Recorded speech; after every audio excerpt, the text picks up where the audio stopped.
What if Edward betrayed Bella's heart? Part 2. You can do it, Bella, I told myself as I stepped into Carmen's office. Hi, was all I got out before she cut me off. Where the fuck were you? Couldn't you have called? I've been up to my ass in all your shit and you couldn't even call. I knew she was going to kill me for taking more time off work, but I wasn't going to turn Edward away when he needed me the most. Although I still didn't know what the fuck was going on with him. I can explain. I started but stopped when I realized that, actually, I couldn't because I myself didn't know. Well, she asked, impatient because I had sort of fucked her over. Yesterday was supposed to have been her day off. She must have gotten a call from the office saying that I hadn't come in and that they needed her. It was ex-husband stuff. I couldn't just leave him alone. He was incredibly depressed. She held her hand up and stopped me. This was the moment where she would yell at me and scream about why she should never have hired me. But we both knew I was good, so she couldn't afford to lose me. You know what? I don't want to hear it. Pack your stuff, you're fired. What now? What? Carmen, come on, you can't do this. I'm the best at what I do, we're friends for fuck's sake. I couldn't lose my job, I loved being a realtor. This was the only place I had ever worked, I couldn't imagine myself anywhere else. Especially not in the unemployment line. Look, I know you're good, believe me I do, and we may be friends, but this is a business. I'm done taking this shit from you, I've saved your ass too many times in the last 2 years because of your ex and I'm done. I have an ex-husband too and he is pissed that I missed my kids' play yesterday. You made a choice not to call ahead and this is your own fault. Pack your stuff and leave or I'll call security. Fuck, now I was fired and feeling guilty. I admit it was selfish of me not to call ahead, but I was so worried about Edward that I'd assumed I would get away with it, like I normally did. Then I realized what I was telling myself and worrying over him put me back on square one. I had just lost my job over Edward, he was still affecting me after all this time and I refused to let it happen again. I had to suck it up. I'm sorry you missed your kids' play and I'm sorry I let you down, Carmen, I said as a lump formed in my throat. I'll go pack my stuff. I couldn't believe I had been such an idiot and lost my fucking job over him. Now I was down a best friend because of my fight with Rose. My acquaintance had a big secret that I didn't know, but I was damn sure going to find out and finally to top it off, as of now I was unemployed. Swell. Carmen didn't say anything else as I left her office. Everyone seemed to know what was going on by the way they stared at me. Did I have a big "I just got fired" neon sign on my forehead? I packed away my things as tears streamed down my face. No one even bothered to ask me if I was alright, they were probably glad I was going since we all worked on commission and my sales were through the roof. Assholes except Angela, but she was still sick. As I walked out the doors of my, now former, workplace, I couldn't seem to pull myself together. So snatching my phone out of my bag, I called the one person I knew would come and get me without judging, perhaps even make me feel better. Emmett, I sniffled as he picked up the phone. Bells, you okay? Emmett asked as he hopped out of his Jeep to engulf me in a big bear hug. I've been better, Em. I just got fired and my life is going to shit again. Well, Rosie doesn't know I'm here and you'd better not to tell her because she'd have my ass for it. You know, with you guys fighting and whatnot, he told me with a shrug. That was why I loved Emmett, he was so easygoing and kind. He wasn't one to judge and in a way he was like the brother I'd always wanted. You want to go grab breakfast and tell me about your problems? See, that's why I love you, I cried, jumping into his arms. We drove to a diner not too far away. It was a small business that was always empty, but in my opinion, sold the best pancakes in town. So, I was speaking to my buddy Tyler the other day. It was so strange, he said he scored your number. Emmett told me. I had completely forgot about Tyler. Hopefully Em hadn't said anything to Edward. Yeah, Tyler. I saw him at the Lion and the Lamb a while ago. He asked and I didn't want to be rude. You didn't tell anyone? No, I wanted to make sure I had it right before I said anything. I'm glad you're going out with him though, might get you away from other things, he said very ominously. Okay, my way. Walk go own which YHU. He said with his mouth full of pancakes. Be a big boy and swallow your food, Em. I teased and he glared playfully at me before gulping down his food. Oh Bella, You only need to ask Rosie to hear about what a big boy I am. Gross, I muttered, but couldn't stop myself laughing at his innuendo. He was still such a kid. What's going on with you? He said, his voice taking a serious tone. You said, and I quote, I just got fired and my life is going to shit again. Does your life going to shit have anything to do with? Emmett trailed off, giving me a knowing look. I knew who he was talking about, but figured maybe I would get something out of him about Edward's situation if I played dumb. With what? I asked, taking a small bite out of my burger and trying to look indifferent. With a certain brother of mine. Why do you assume Edward has anything to do with my problems? I questioned, and he looked down to his plate, probably regretting opening his mouth. I don't know, he started, but I cut him off. Bullshit, I accused. What's going on with Edward? I know there's something and I'm going to find out either way, so just fucking tell me. I lost my cool for a minute and I really wanted to apologize to him, but by the way he looked back at me, I could tell he was going to leave my question unanswered. Bells, Emmett took a deep breath. I can't tell you what's going on. I swore I wouldn't tell anybody, not just you, when I found out. I'm going to tell you something though, and it's in your best interest to listen, okay? Yeah, I replied, thinking that if he even gave me the tiniest clue I could piece it together myself. Don't waste your time on him, he said, and I was completely thrown. Emmett always adored Edward and me together. What the fuck had happened to make that change? I love Edward, I mean he's my brother, how could I not? But I love you like a sister too, and I'm telling you that it's not worth it. You will only get hurt, probably in more ways than one. I don't want that for you, and neither does Rosalie. Leave him be and go back to your life. Leave him be and go back to your life. Is that even possible? Just forget about him at a time like this. How can you're his brother? I was enraged that he was saying this to me. He needs you, Emmett. I don't know what's going on, but what I do know is when he dropped me home the other night, he looked fucking suicidal. I helped him though. Where the fuck were you? I was. Don't even answer because I already know. You were sitting on your ass playing Xbox in your mom and dad's house. If you really loved him, you would help, and if no one else will be there for him, maybe I will, I finished, jumping up from my seat and marching out of the restaurant. As I sat at my kitchen table, wine in my hand and Google at the ready, I tried to think of every possible scenario that could make Edward so scared and depressed. My first thought was a baby. That he had a love child with someone else while he was married to me and was afraid I'd find out. That one made me feel sick. There was so many things I could forgive, but that wasn't one of them. It would be like twisting a knife in my already damaged heart. My next thought was his health. Was he dying? Did he have HIV or something from all the skanks he did? Wait, if he had AIDS, did that mean I had it too? Emmett did say I would be hurt in more ways than one. I started to freak out for a minute, but then remembered that we had always used a condom and that Edward would have told me if he did. He may have been a cheater, but I knew he would never risk my health. So what could it be? I was nowhere closer to figuring it out and I felt very unsettled. A beep from my phone made me jump out of my skin. Heard about your job. Want to come to the bar tonight and let me cheer you up? Ben. Not a good time, Ben, I whispered to myself as I tried to make up an excuse so I could just sit here and scare myself with other theories.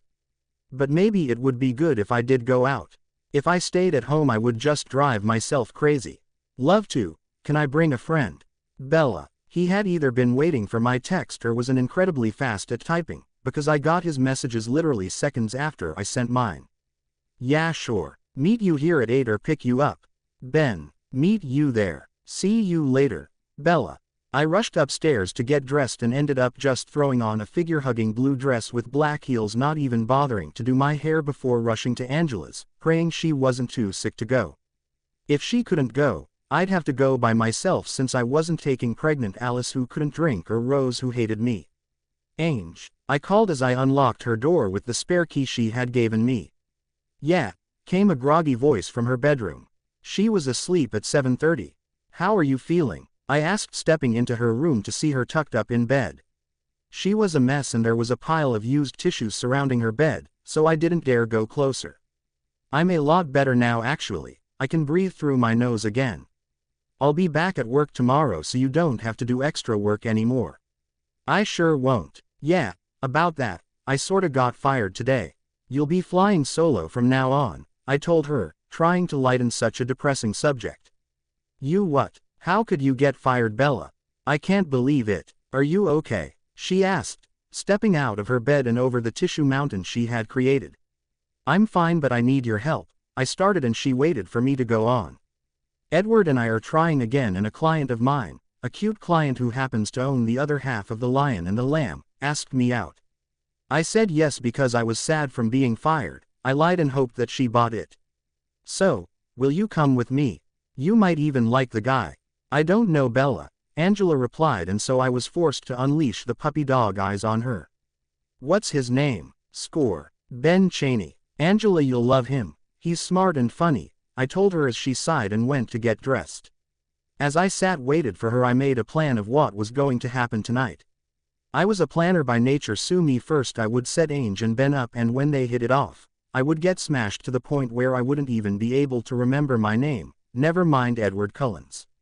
Okay, let's go, Angela said, her voice airy with apathy, as she came down the stairs. Thank you for this, Ange, I really appreciate it. If anything, I owe you for the last couple of days. If you hadn't covered for me, I probably would have gotten Fi in trouble. She corrected herself and gave me an "I'm sorry for being an idiot" look. It's fine, Ange, I'm not all that sad really, I assured her as we went to get a cab. Then why? She questioned, and I mentally slapped myself. Being sad was supposed to be the reason I was going out, not Edward. There's a lot of stuff going on with me right now. She stopped and took my hand in hers. Bella, you can tell me anything. I looked at my friend and realized the truth in her words. I had never fully spoken to Angela about my problems with Edward except when I bawled in front of her after he and I had sex, but I wanted to tell her everything soon. I trusted Angela completely. Edward's hiding something, and it's big, I whispered, and her eyes widened. What's he hiding? I don't know yet, but I'm going to find out. The music blared around us, and for the first time I was glad it's so loud that I couldn't think. It was just what I needed. I searched the room but couldn't find Ben anywhere. Do you see him? Angela asked. I shrugged my shoulders, thinking he was probably doing business stuff first and then coming out to us. I bought the first round, and Angela and I danced together for a bit before we finally spotted Ben. Hey, he greeted and gave me a hug. You look wonderful. Thanks, I replied, blushing before turning to Angela. This is my friend Angela Weber. Ange, this is Ben Chaney. Hi, Ben breathed, looking at Angela with wide eyes. Oh yeah, I had struck gold. Hello, she smiled bashfully, and I never saw shy Angela before. Of course she was always kind, but she was never a total softie. It was cute. I'm going to go get a drink. Why don't you two get to know each other? I didn't think they heard me from inside their little bubble. I didn't want to disturb them, so I went on my way. On the way to the bar I counted. One ass squeeze, two guys offering to buy me a drink, and another one trying to grind me. It was disgusting but sort of flattering in a weird way. I ordered my drink and sat with it for a moment, watching Ange and Ben giggle and laugh together. It was a beautiful sight. Bella, Eric Yorkie greeted me as he made his rounds throughout the crowd. He was more the meet and greet guy, while Ben did more of the behind the scenes type of thing. No Angela tonight? He asked. Yes, she's fraternizing with the management, I stated, and he looked to where I was pointing. I hoped he wouldn't be too crushed, since I always suspected he had a thing for Angela. Strangely though, he didn't show any signs of hurt. That's my man Ben, the lady killer, he teased, and I laughed because he and Ben were the two biggest nerds I knew. The last time I saw Eric in the club, he was wearing a "Live Long and Prosper" shirt, but tonight he was done up in a sharp-looking suit and tie. Speaking of lady killer, what has you looking all snazzy? What? I always look snazzy, Bella, he replied, and I just raised an eyebrow until he cracked. Okay, it's this new chick I'm dating. She's hot and rich and she wants me to look the part. I was happy Eric finally found someone. I never recalled him ever going out with anyone. He was a nice guy when he wasn't pining over Angela, because, seriously, that shit got annoying. That's great, wow, I'm impressed, I told him, and he smiled proudly. You want to meet her? You'll hit it off, trust me, she's a doll. She's actually up in the private room right now. I can bring you up and introduce you. I had nothing else to do and I was a tiny bit curious to see this mystery girl. Okay, I'd love to. He grabbed hold of my arm and led me through the overflowing club to a door that had 2 giant security guards posted on either side. When we got through, we went up a small stairwell that led to a lavish and expensive-looking office. It had plasma screen TVs on the walls and the right wall was just a large glass window that looked out over the club. It must have been tinted because you couldn't see it from below. "Sweetheart, I want you to meet someone," Eric called as we walked further into the room and I ran a hand through my wild hair hoping to rein it in. "Be there in a minute," a voice called back and I vaguely remembered it from somewhere. I knew I'd heard it before. Where was it again? Long legs stepped out of the back room in 6-inch killer heels and I suddenly felt ill. She was just how I remembered her, except her hair was now bleached blonde, but she was still everything I had directed my hate against. She was one of the whores. "Bella Swan, this is my girlfriend, Tanya Denali," Eric stated as her eyes stared daggers into me and an amused smile crossed her face. "Oh, this is priceless," Tanya taunted through a wicked smile. "Oh, this is priceless," Tanya taunted through a wicked smile. I couldn't move, it seemed as though my feet were stuck to the floor and my gaze was locked straight at her perfect features. This was one of the women Edward had betrayed me with. "You," I growled through clenched teeth. "Bella, darling, we meet again. Tell me, how's Edward?" she asked, her voice dripping with sweetness. "I see by the way you're glaring at me that you finally found out. Took you long enough. But if you knew all along, it would have taken the fun out of sneaking around." I was beyond furious. I was about to march over and rip her fucking head off when Eric asked, "You two know each other?" "It's nothing you need to concern yourself with, baby," Tanya replied and I laughed bitterly. "What?" I asked through my laughter. "You don't think he should know that you're a man-stealing whore? That you ruined my marriage because you couldn't keep your skanky hands off my husband?" Eric looked to me and then back to Tanya. She appeared unaffected, like I hadn't just told her boyfriend she had whored herself around the office and was unashamed of the fact. "Tanya, is that true? You're the one that Bella's husband?" I ripped my gaze from Tanya and saw that Eric looked devastated by the news. I felt like a bitch for how I told him, but I was furious and if it hurt that slut, then I wouldn't regret doing it. "Eric, Bella says it as if I was the only one involved. It takes 2 to tango and, last time I checked, Edward was more than willing to fuck me and my sister. Guess you just weren't enough for him." Tanya shrugged nonchalantly and I lost it. I was going to fucking tear her perfect little plastic face from her stupid whorish body. Then I was going to burn her and piss on her ashes. My claws were out and Tanya's calm demeanor slipped as I pounced. Her eyes widened in fear and, lucky for her, Eric caught me before I could rip out handfuls of her over-bleached hair. "I'm going to fucking kill you. You're a no-good whore. You say I couldn't satisfy him, well you must have done an even shittier job if he's begging me to take him back." Her face fell for a split second before she covered it up, but it was too late, I had already seen it. "Oh, that's beautiful, perfect even," I said softly as she tried not to cry. "Did you really think he would ever love you? That he would leave me for you? You're nothing, Tanya Denali, and not even daddy's money could buy you some class." Tears began streaming her face and I rejoiced in the fact. I wanted her to fucking suffer as I had. I was the one Edward would always love. She was just a big fucking error in judgment.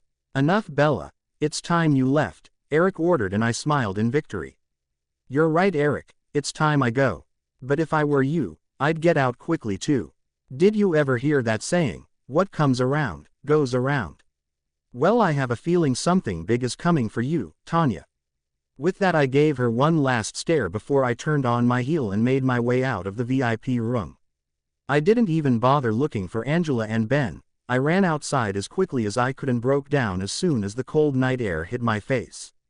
I couldn't believe I had shown such strength against a woman like her. It was very strange, considering for 2 years I had sat in bed thinking of everything I wanted to say should I ever see her. Now that it was off of my chest, I felt lighter somehow, like a weight that had been crushing me was lifted. It didn't explain why I was hysterical outside the nightclub, where I had yet to stay a whole night without something biting me in the ass, though. Strangely enough, it was always over Edward. Edward, no more lies. I stood up, straightened my dress and ran to hail a cab. When I got one, I scooted in, ignored the cab driver's wary glance at my mascara-smeared face and gave him Edward's address. I was getting my answers and I was getting them now. I knocked on their front door as loudly as I could, not caring that it was 2 o'clock in the morning or that Carlisle and Esme were in bed. I was done being the one who was kept out of the loop. I needed to know what Edward was hiding. 10 minutes of constant pounding on the wooden frame and, finally, I heard movement. "What do you want?" Carlisle roared as he ripped the door open and held a handgun up to my face. I shrieked and jumped back in fright, landing on my ass. "Bella, what's the meaning of this? It's 2 in the morning. Carlisle shouted as he tried to hide the gun behind his half-naked body. "Is that how you fucking answer your door?" I asked and he gave me the look. You know, the watch your mouth with me or I'll rip it the fuck off look, but I just ignored it and pressed on. Standing up I asked, "Why do you have a gun?" "For protection," he said curtly. "Now answer me, what's wrong?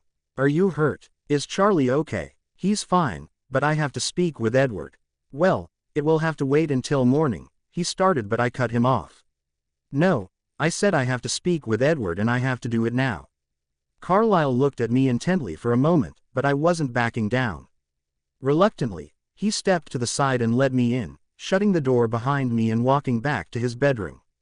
I turned to my left to see Edward coming out of the kitchen with another gun in his hand. "What is with people and guns in this house?" "Bella," he said, and although I knew I had to speak to him urgently, I let my eyes wander over his toned body. He was in only his black boxer briefs, his hair was in complete disarray and the gun in his hand only fueled my imagination. "What are you doing here? Are you hurt?" Snapping out of my lust-filled thoughts, I went back to the matter at hand. "Tell me what's going on, I'm done with waiting." Edward looked at me, his face emotionless, and I knew he wasn't going to answer. Needless to say, it pissed me off even more. I had to hurt him to make myself feel better and, possibly, guilt him into speaking the truth. "I saw her an hour ago," I said, and his eyes filled with shame. He knew who I was speaking about. "Tanya Denali. She's fucking Eric now and I made her cry for a change. I guess now she's suffering like I did or like I am. This isn't a test anymore, Edward. This goes so far beyond my fucking rules and I'm going to find out what you're hiding," I assured him, and he shook his head angrily. "Did it ever occur to you that maybe it's better you don't know? That I'm trying to protect you?" he asked, his voice laced with warning. I had it up to here with people thinking they knew better. Therefore, I wasn't taking that shit from him. What a crock of shit. If you wanted to protect me from getting hurt, you should have never slept with me at the wedding. But we both made that mistake now, didn't we? I spat and his face turned furious. Suddenly I was pushed against the wall and his body was pressed into mine. "What happened at the wedding was not a mistake," he stated in a dark voice, and suddenly his lips were on mine. It felt really good, but I knew he was trying to distract me and he'd just told me he was trying to protect me, yet he would rather kiss me than tell me the truth. Pushing him away, I lifted my hand and swung it until it made contact with his cheek. It made me feel a lot better. "So now you can kiss me, but I don't get the truth," I shouted, and he stood back away from me. "Probably a wise move. You're right," he whispered. "So you'll tell me the truth?" "No, I shouldn't have kissed you. It's wrong of me to lead you on anymore. You need to go and find someone who's worth your love, Bella." "I'm so sick of hearing that. I told you already that I want you and it took me 2 fucking years to admit it. Now tell me the truth, Edward, because I won't be cheated out of my happily ever after by you again." He seemed shocked at my words for some reason. Like he hadn't expected that level of commitment from me. "I can't," he spoke in a low tone as he sat himself down on the floor. "You can tell me anything," I replied in a soft voice and sat beside him. "It'll only hurt you, just like it hurt everyone else."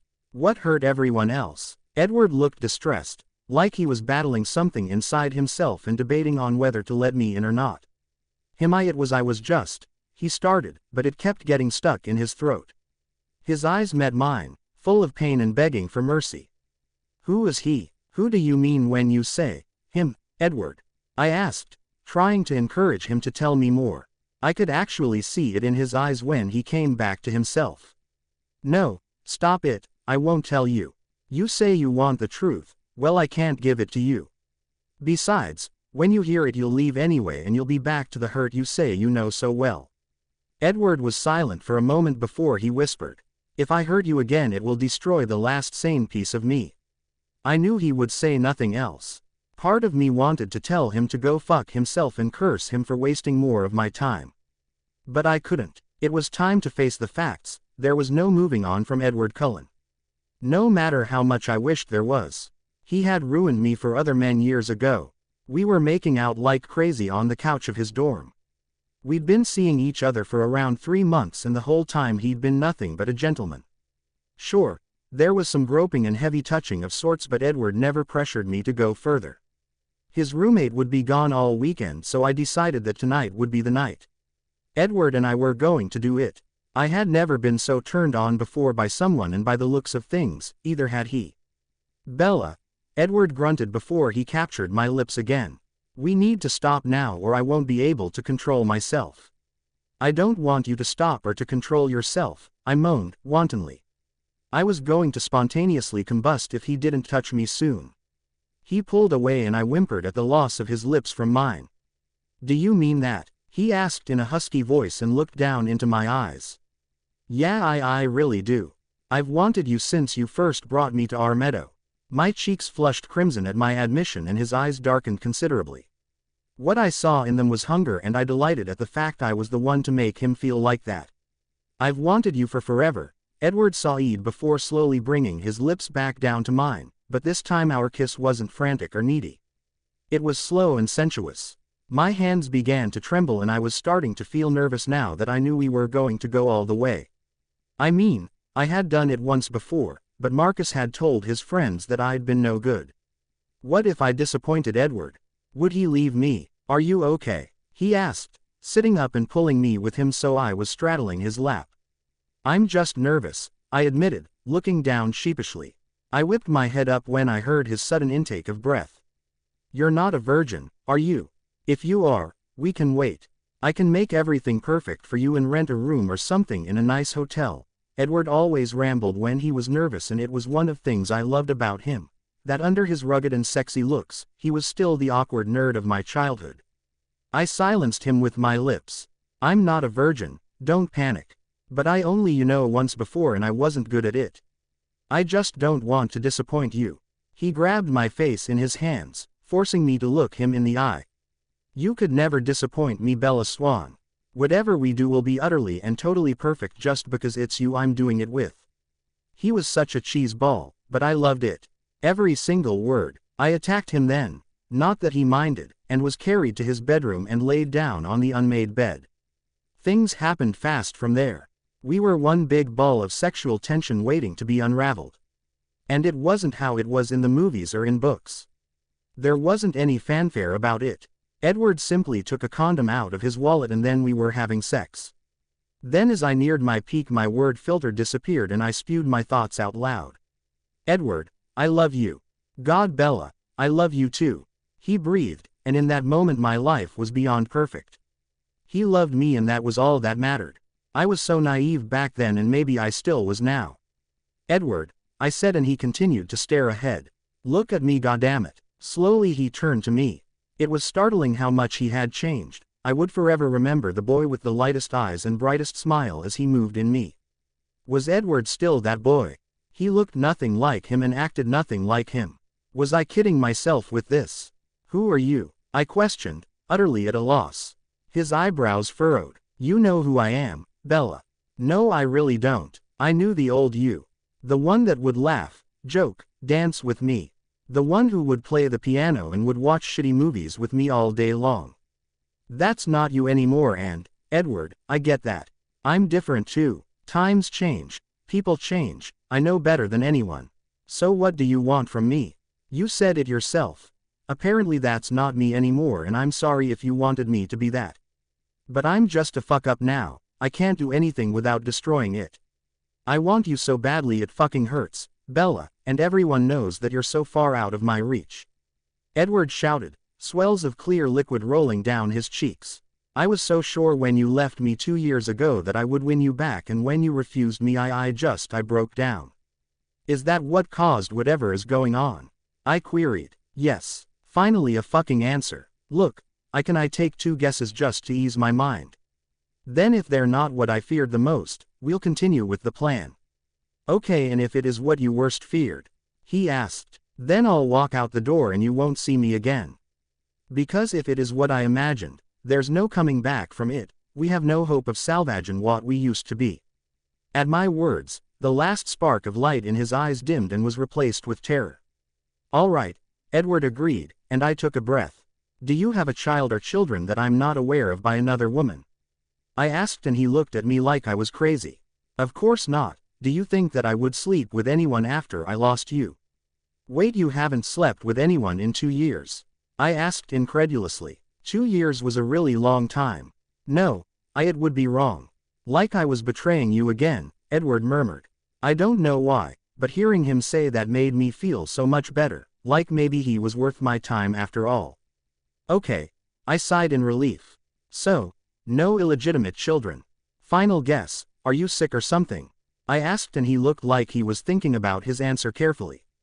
Define sick. Oh God. The moment he said those words, my hands flew up to my chest and I began to panic. He was sick, no, he was going to die. I didn't want to lose him. Bella, calm down, he ordered, and I realized that I was hyperventilating. What's wrong? Is it fatal? Bella, you're going to die, aren't you? Bella, no, we'll get you help, whatever you need. Bella, for fuck's sake, will you listen please? Edward shouted. I'm not dying, but I am sick. That's all I'm going to give you on this. Go home now, get some rest, and we'll talk more tomorrow, I swear.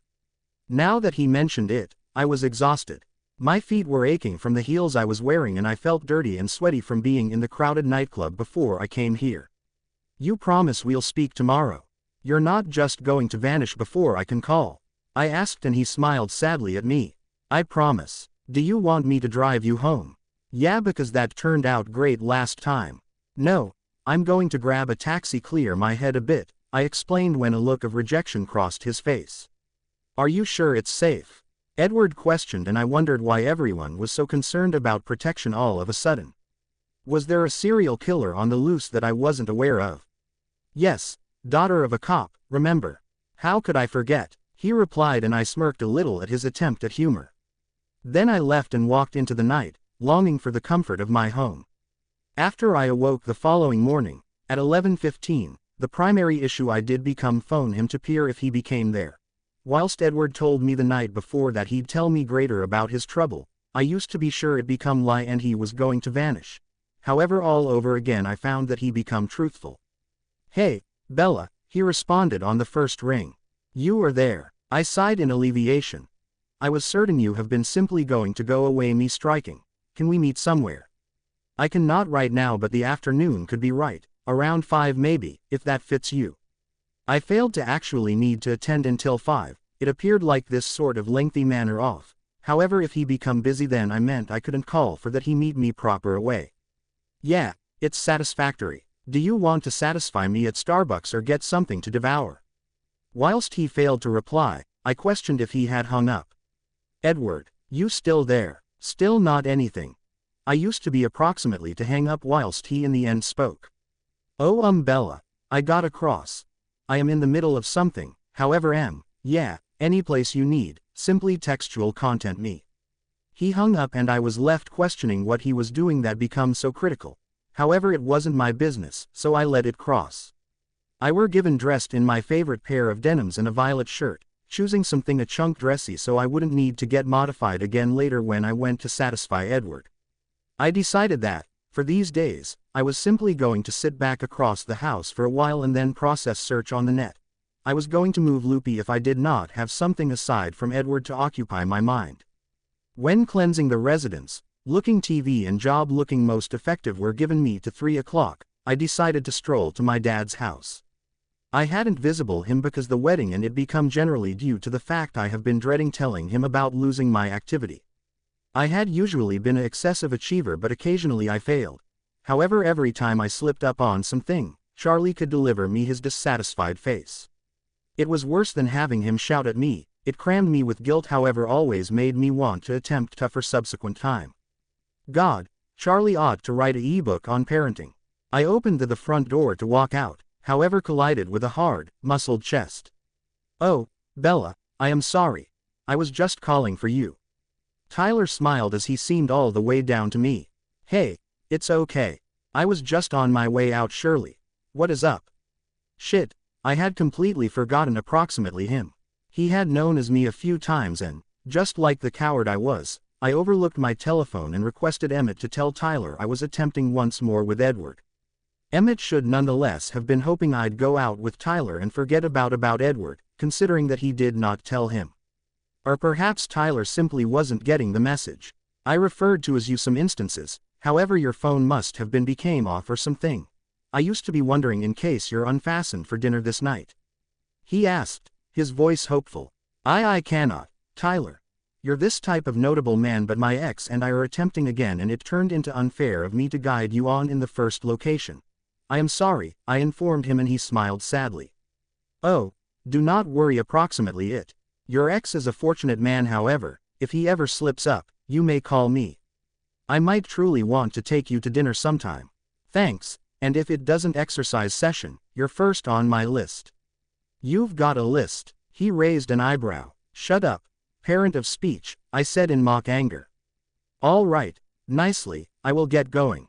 Tyler kissed my cheek and began to walk back to his automobile, however came to a surprising halt simply as he commenced to go the road. Bella, he asked, turning round to face me.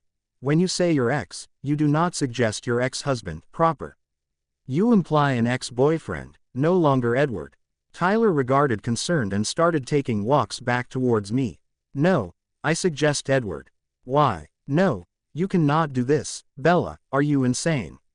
I know trouble after I see it, and that guy is the worst type. You want to stay far away from him, trust me. I felt angry through his outburst. How dare he talk approximately Edward like that after he slightly knew him? You don't know anything, Tyler. That makes of us. He paid no notice to my words and persevered on. I shouldn't even have to tell you, you must know all that already with the whole James Trecker factor. I failed to think you'll be that careless, because of what? Love. Tyler ran a hand over his tightly cut, chestnut hair and appeared to be trying to calm himself down. James Trecker. Who the hell turned into that? Tyler manifestly knew, and it became something related to Edward. Gambling alongside, I stated, I understand a piece about James Trecker. I'm going to overlook it all though. Why? Do you watched I shouldn't? I asked, and he looked at me like I had two heads. Are you crazy? I cannot trust you. Why am I crazy? Tell me, I urged. However, I knew I have been caught through the way he looked at me. You don't know approximately it, do you? My silence spoke back his query.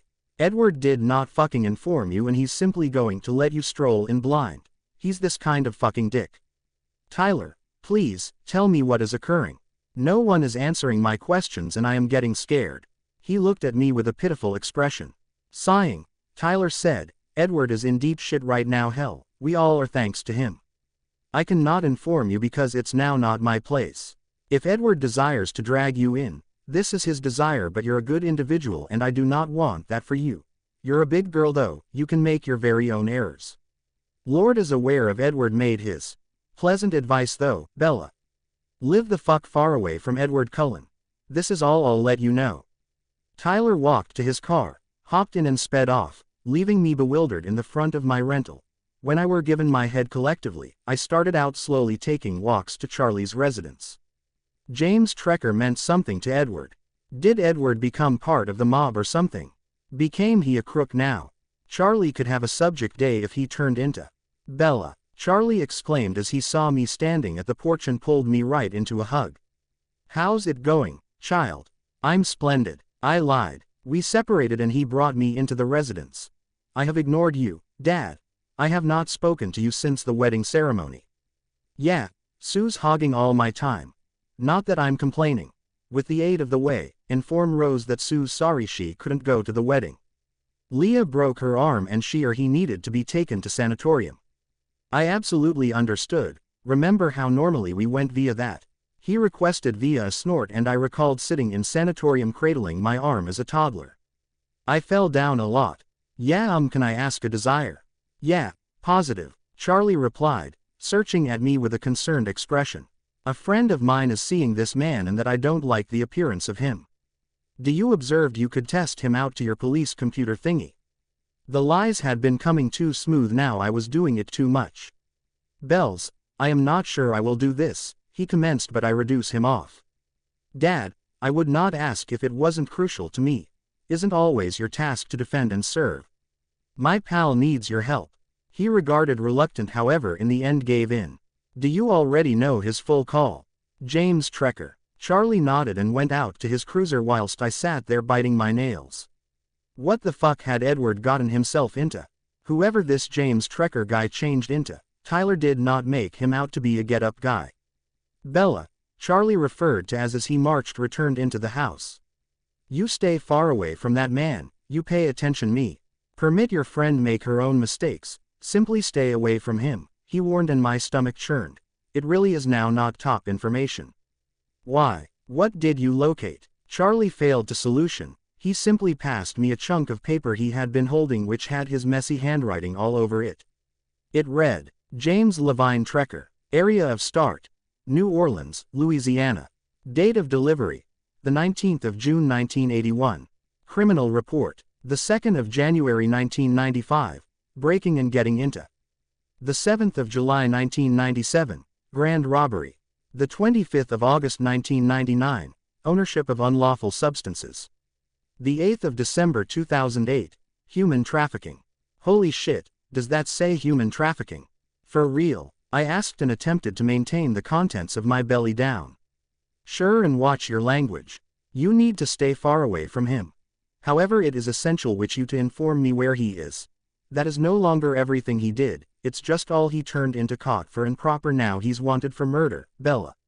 We want to find him and your buddy is in chance. Where does he live? He requested together with his serious face. I almost shit a brick. James Trecker become desired for homicide and Edward knew him. Changed into Edward involved. While he said, outline sick. Did it suggest mental infection? Did Edward kill human beings too? Things had been beginning to make experience. You may simplest get harm, in all likelihood in more ways than one. While you listen it you will leave besides and be lower back to the harm you are saying you realize so properly. Are you crazy? My dad turned into still awaiting an answer and it changed into one I failed to know how to deliver. I may want to either rat Edward out to Charlie or make up another lie that might really make him mad. The lie was out of my mouth before I ought to even sign in it. I'm sorry, I lied to you, I do not know him. I simply noticed him on the internet and wanted to know greater. What the fuck am I doing? Are you kidding? Bella, you do not get to mess around like that. What has gotten into you? That is severe. What is taking place? This isn't like you. Charlie shouted and that I bowed my head in shame. I'm sorry for losing a while, Dad. I may not do it once more. You hire now not. I have better things to be doing. Isabella Marie Swan. He turned into pissed off and it wouldn't have helped if I stayed. I'm gonna go, okay. He didn't say something lower back and I flew out the door. I sprinted returned to my apartment as speedy as I could and locked the door close in the back of me. What became I presupposed to do now? I was assembly Edward for coffee in an hour. The guy who may or may not be a killer. I decided that texting him become better than in reality speak me to him. Plus, I used to be a chunk scared. I know approximately James Trecker, Bella. Flinging my phone onto the table, I tried to get my respiration lower back underneath manipulate. What would I do if I found out Edward became a criminal? I mean, how fucked up would that be, a killer and the police chief's daughter? My cellular phone buzzed on the espresso table and I simply stared at it, attempting to find the strength of will to study his response. How tons do you realize? Edward, how a great deal did I realize? Greater than he wanted me to, obviously. Sufficient. Bella, what was I doing with him still? Maybe I was the fucking sick one nevertheless trying to see the coolest in him. I'll be there in 2 minutes, Edward. No, what the fuck become I purported to do now? Become he going to harm me? Edward could by no means harm you. My head advised me however I could not help my doubt in that conviction. No, meet me at your parents' house. Make certain they may be home, Bella. I could consider Carlisle and Esme, they would not permit any damage come to me. Do you not agree with me? Edward, No, I don't agree with you, Bella. Grabbing my bag, I knows ahead to see if Esme was indeed there, and she or he confident me both she and Carlisle have been there with Emmett and Rosalie. I mentioned not anything to her about coming to speak to Edward, even though. Did she even understand approximately it like Carlisle did? I do not know why I expected things to be crazy once I were given to the Cullens' home, but for some cause I was greatly surprised that it turned into so regular. Like they didn't understand something about Edward. Maybe they do not, maybe Edward lied. I was getting a chunk paranoid at that factor, questioning that everyone had an ulterior motive, so whilst a hand touched me and that I saw it changed into Edward's, I screamed and jumped far from him. Bella, it is simplest me, Edward saw Ed, seeking to come closer and get me to calm down. Yeah, it's just you. Who the fuck are you, Edward? I spat as irritated tears slid down my cheeks. I think it became simply the loopy day I'd had that turned into making me cry. I am still me. I'm nonetheless Edward, I simply made every other wrong preference. I laughed bitterly. You're making a whole lot of wrong fucking alternatives. I do too. Like 7 years ago, I stated, I do, while the priest asked if I took you as my husband. Is everything okay out right here? Esme's voice got here from the door. We're exceptional. Bella's just had too much for someday. Am I able to take her up for your room for a minute at the same time as she calms down? Edward requested Esme and she nodded. No, I do not need to go together with you, I whispered as more tears slid down my cheeks. We'll speak upstairs, I swear I am no longer going to hurt you.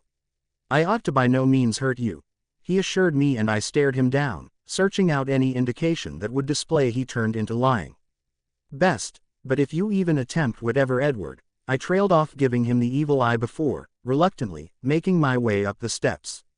Edward turned into sitting within the rocking chair across the room from wherein I sat at the bed. How did you find out? He wondered, breaking the silence. You don't want to know that. I didn't need him to harm Tyler. He failed to say anything for a minute, he just looked down at his intertwined arms on his lap. I didn't need her to do it. I by no means even requested, she just did, and he went insane. Edward attempted to explain, and that I did not think we were on the identical web page anymore. Wait, what? I asked, and he glanced up at me. You didn't kill all and sundry. With the aid of the way he checked out me, I had absolutely gotten it incorrect. No, of direction I did not. I couldn't I desire I had killed James though, he muttered to himself earlier than coming to take a seat down on the aspect of the bed. You do not know the whole story, do you? No, I showed, although it appeared quite obvious that I didn't. However, you were underneath the impact that I killed people, so that you came here to confront me. He queried with a raised eyebrow. Even I needed to admit that was a dumbshit pass. You are fucking insane, Bella. Christ, I imply, had I been a murderer, I could have killed you.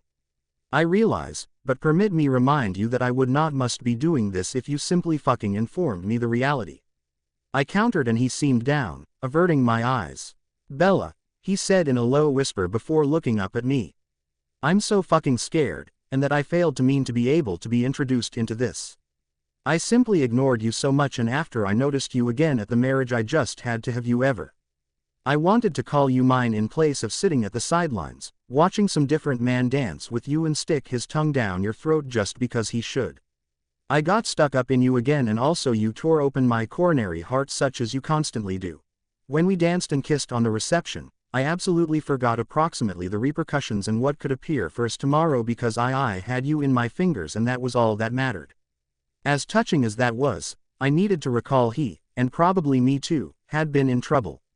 I had to realize what form of problem it become earlier than I allowed him to affect me along with his gushiness. Tyler instructed me you're in deep shit in which you're dragging me in blind. In case you truly care approximately me, you may tell me the reality and you'll do it now. So, it turned into Tyler who informed then you definitely. He puzzled. Shit, me and my massive mouth. He concept I knew already and that I lied a bit to get more out of him. I defended, and Edward nodded his head. As soon as I let you know or we attempt once more, you will end up part of this thing, and I am genuinely sorry for that. So, this is your last danger to stroll away, Edward offered, and I ought to see that he turned into torn. He each desperately wanted me to stay and truly desired me to move. I notion approximately it for a minute. If I left, I might be leaving my heart at the back of. I could not flow on from Edward, no matter how tough I attempted. And accept as true with me I tried. Alternatively, if I stayed, I ought to get pulled into something I virtually won't want to be part of. I ought to get harmed through whatever this factor is. But I would have Edward and his family. I would have the life and Guy the First had desired, considering the fact that I used to be in excessive school. I could have the whole thing once more and be happy, if we attempted tough enough. So in the long run, it wasn't clearly a tough question. I already knew the answer. I am staying. I am staying. Edward didn't appearance too surprised, however he did appearance surely relieved. Thank you, he whispered and smiled meekly. I ought to have instructed you all this already. I used to be just sincerely frightened that you would leave me. However then, I wished you to leave due to the fact that was how I could make sure that you will be safe. In the long run, I guess selfishness received. He was rambling, so I knew for certain he was apprehensive. I had to understand, though. Edward, stop stalling. Inform me what's happening, I asserted. He fidgeted along with his palms in his lap for a moment earlier than starting. It all commenced when I moved to Chicago. Like I stated earlier then, while you left me, I was positive I would win you again some way. Then while you continued to refuse to look me and the divorce papers came via, I was catatonic. Emmett stated I used to be like a zombie all the time and he attempted to get me returned. He actually did, however it nonetheless harmed an excessive amount of. It turned into like someone had punched a hollow through my chest, or like, I was hollow interior. Emmett started out to worry after a while that I used to be suicidal, so whilst he had to move lower back to Forks for his work, he requested his buddy from college to observe out for me in Chicago. Tyler, I stated, filling in the clean as things commenced coming together. Now I knew in which Tyler fit into something was taking place. He had been there with Edward all alongside. Proper, Edward answered. Tyler lived about 3 blocks far from my condominium. He could are available in each now and again, see how I was or what I used to be doing that day, and then he could file back to Emmett. It pissed me off lots. They were treating me like I used to be a toddler whilst I used to be capable of picking up a fucking phone and talking to my brother myself. Edward still appeared to hold a whole lot of anger towards Emmett. Emmett changed into right, although, if Edward had felt worse than I did whilst we divorced, and that I hurt pretty badly, then he would have wanted regular tracking. If I were there, and if I hadn't been as indignant as I used to be, I wouldn't have allowed Edward out of my sight. Well, if I had been with him, there in no way could had been a trouble. So, to get them each off my back, I compelled a grin or two when Tyler came round, made an attempt to speak extra with him and advised a joke now and again. It worked, ultimately, he only came around every 3 months or so. Wait, you pretended to be getting higher, hid your feelings and lied, to get Tyler and Emmett off your lower back? I asked. He frowned. Whilst you say it like that, it sounds terrible, Edward commenced, however I reduce him off. Of direction it does. That became so risky, I exclaimed. What could have occurred if you definitely did feel down someday and thought about doing it? Nobody would have had the hazard to help you. Please, I am an excessive amount of a coward to kill myself, Bella. Plus, I recognize you, and if I did kill myself, you would have visible it as blood on your arms and you'd been even extra damaged. I'd harm you enough, I wouldn't have deliberately brought on you greater ache. I couldn't help however be amazed at how nicely he knew me. If Edward had died, even in my guy-hating stage, it would have destroyed me. He changed into a massive a part of my lifestyles, be that past or destiny. So lower back to the tale, Edward persevered. At some point whilst I was in paintings, on a particularly down day, I were given a new customer. James, I guessed, and a shiver ran through me on the thought of his criminal history. James were arrested for human trafficking and had already committed a string of offenses. Via the appears of it, he changed into going to be placed away for a completely long time. James begged me to take him on as a patron. He informed me of the way he had grown up with abusive foster parents and become compelled into an existence of crime at 13. He informed me about how he had desired to make something better of himself, but made a variety of incorrect choices due to the fact he knew no better. I sympathized with him. No longer the lifestyles of crime or understanding no higher, however the making wrong picks component. I had misplaced you because of my errors. So, I took on his case. I defended him, perhaps stretching the reality a bit alongside the manner, and we received. He basically were given off scot unfastened. When the trial was over, he invited me out for liquids with him and his wife, Victoria. I thought, why the hell not? All I used to be going to do after I got returned home was wallow. He added me out to this nightclub that they went to frequently and that I got pretty hammered. Edward regarded hesitant to say what happened next, and I already had a fairly good idea approximately what it was. It's K, I assured him. You can inform me. Edward looked at me, took a breath and then endured. He had cocaine and asked me if I wanted some. At the start I stated no, I can also have hit rock bottom, but, I notion, truly there has been greater to me than capsules. Then James informed me approximately how accurate it made you feel and that it become what I needed if I wanted to be numb to all of the ache. So, I did some traces and he became proper. It did make me feel desirable numb. But when I got here down, I got here down hard. I started out buying from a friend of James's, Laurent, and I pretty much stayed excessive to keep away from the low. He seemed down in disgrace as my thoughts started spinning. Outline ill, he had said to me. He turned into ill, but now not inside the approaches I had suspected. He changed into an addict. Edward, why didn't you inform me? I may want to have, I would have helped, oh my God, I whispered, stunned that this had befell and that I knew not anything about it. Like I said, wrong selections, he repeated. Is that what this whole component is set? Pills? I asked, not truly positive if I wanted it to be or now not. In a manner it would be a remedy if it became capsules, that he had gotten addicted and left Chicago to return home and rehabilitate in Forks.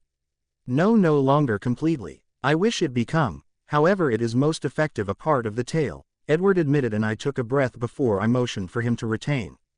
This turned into plenty for me to absorb, but I had to know the truth. My overall performance at work was lacking due to the fact I was out partying every night time with James and Vicky. Tyler also noticed that I failed to look wholesome on one of his visits and advised Emmett. My brother eventually came down to Chicago. He suspected I was on tablets and asked me approximately it, however I denied the entirety. I was still right at mendacity. I suggest, I were doing it for some time, first with my process, then lying to myself that I did not have a hassle, that I could prevent taking coke on every occasion I desired to, that I used to be simply having amusing for now.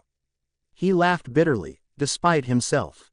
It become ordinary listening to all of this. He become telling me about this very dark and depressed a part of himself that I might in no way visible or heard about before. I didn't suppose his words had sunk in, but, because it nonetheless felt as though we have been talking about any other character.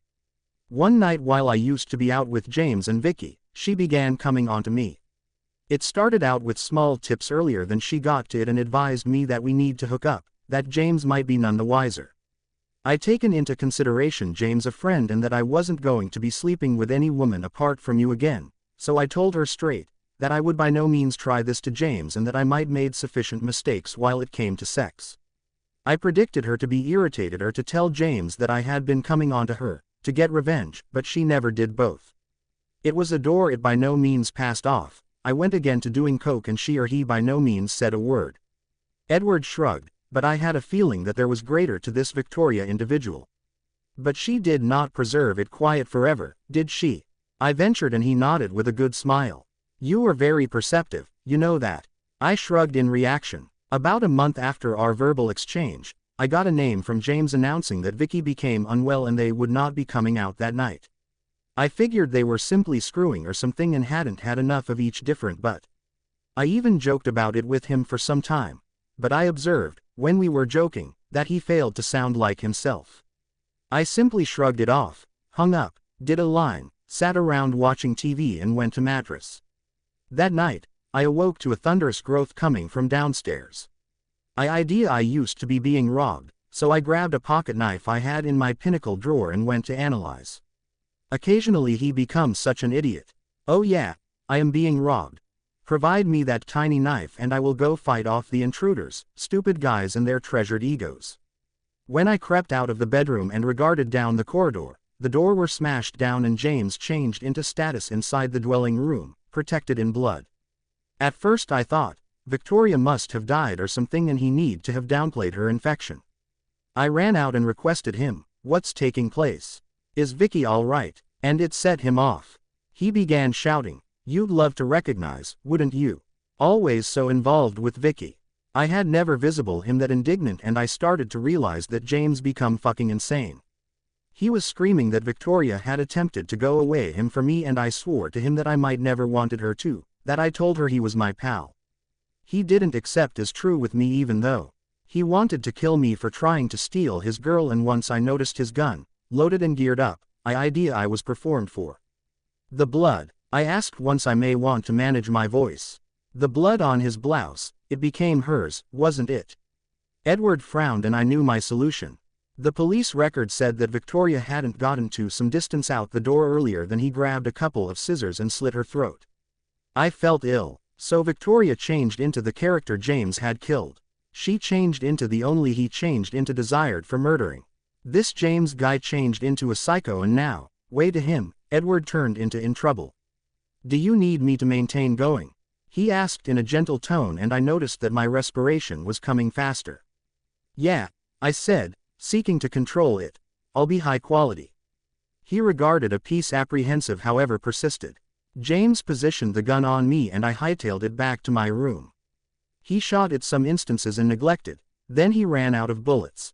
I was fumbling around my room in a panic, looking to get my telephone so I could call the police, while he tackled me. He gave me some correct punches, and whilst the possibility arose, I whipped out my pocket knife and reduced his face. It left him with a scar, but it failed to prevent him. We wrestled and he attempted to get the knife from me. He failed to be triumphant, even though and that I stuck him in the neck with it. He went limp and rolled off me, but I knew he wasn't dead. He was nonetheless breathing, and I did not have it in me to kill him. I also knew he probably had guys on their manor, so I got out of there and ran to Tyler's. "Wait, why did not you call the police, Edward?" I puzzled, because if a gunman had come into my home and that I had stabbed him inside the throat, the final issue I'd do would be to run to my friend's house. Bella, the guy become a crook and he had connections. The police would not have been capable of assist me if I went to them, and Tyler changed into the simplest one I ought to trust. He made a valid point. The police probably might have positioned him in a safety software, but I doubt, if James turned into as ruthless as Edward made him out to be, that they could have been capable of guard him. I went to Tyler, pounding his door down at 4 in the morning in my boxers and protected in blood. He allowed me in and I instructed him what happened. Tyler stated I need to visit the final place they might look. I advised him that James knew me well. He knew I'd as a substitute die earlier than I positioned my own family in harm's manner, so Tyler recommended I am going domestic and lay low. Before everything I was in opposition to it, but Tyler referred to as Emmett and he convinced me. Then Tyler found out that due to the fact that I had come directly to him, he became probable in threat too. So he up and moved far from Chicago to Atlanta or something. I had remembered Tyler telling me approximately residing there. I only have some days before I go lower back to Atlanta, so I wanted to peer my mother and brothers even as I used to be right here. Yeah, it changed into Atlanta. He stated dwelling there, but I concept it turned into for commercial enterprise. How fucked up changed into this? Not anything with Edward Cullen may be easy. Anyway, I broached it with my dad and mom and they have been scared to dying, particularly when I instructed them I'd been the use of. Oh, and the complete James issue is why my dad pointed a gun at your head the alternative night time. Sorry, approximately that, Edward murmured, and that I didn't truly understand how to reply. Yeah, it's exceptional, cannot be too cautious with that assassin around. So I settled with, it is okay. It came out a piece high-pitched, even though you actually couldn't blame me in the end. I had simply taken in. Edward, I requested, any other pressing problem coming to thoughts? Are you smooth now, or do you continue to? He regarded a touch amazed that I might request it and regarded right down to the floor. I'm looking to get smooth. I have been doing properly up to now, however I have a lapse in control on occasion. The final one was whilst you informed me about Jacob the first day of the wedding. When I heard the ache become so I slipped and used. I remembered that day. He'd gave the look of I had stabbed him once I admitted Jacob became my date, and then he had taken off like a bat out of hell. The notion of him abusing his frame like that made me sense unwell. This is why you took off so speedy, I located in his eyes filled with disgrace. It killed me to see him like this. Look, we all have our problems, some are just extra critical than others. You can get via this and that I need that will help you, however I bet we need to be pals to do that. You are fortunate that I am inclined to make an exception for that step of the plan, but don't suppose I'll hesitate to knock you back off to acquaintance in case you step out of line. His eyes lit up. So, we're buddies. Yeah, I bet we're. I spoke back and I may want to see he turned into taking into account giving me a hug or now not. So I brought, but do not push it. Sorry, he muttered and that I stood up to go away. It's K. I'll see you tomorrow, I confident him, a vivid smile crossing his face as I left the room. After I got returned to my condominium, I found Rosalie watching for me at the front door. Splendid, more drama from the Queen herself. He advised you, she stated, her voice bloodless and unfriendly. You knew, I questioned and her lips tugged inside the corners. Emmett and I do not preserve something from each other. That happens when you discover the right one. I knew that was a dig at me for deciding on Edward, I just refused to be immature and provide into her. Besides, do you spot now that I was trying to protect you? I stated nothing, due to the fact I knew if I opened my mouth I'd lash out. I have never forgiven you for what you stated although. Rosalie advised me, flicking her blonde hair over her shoulder. The words had been out of my mouth earlier than I should even register it. I did not ask on your forgiveness. Her icy blue eyes narrowed. I used to be trying that will help you. Why are you being so ungrateful? And the struggle started out. You called me a whore. You made me experience like nothing for choosing the man I love whilst you did it 1,000,000 times over with Royce. You realize what? I think you're not handiest jealous of me having Edward, however I suppose you are jealous because I am stealing your limelight. Is this all because you're not the center of interest anymore, Rose? If I was being honest, I wasn't positive if she felt like that. I used to be simply so irritated along with her for being such a bitch that I had to get a dig in. Fuck you, Bella, she spat and commenced to march away. Yeah, properly, fuck you too and the pony you rode in on.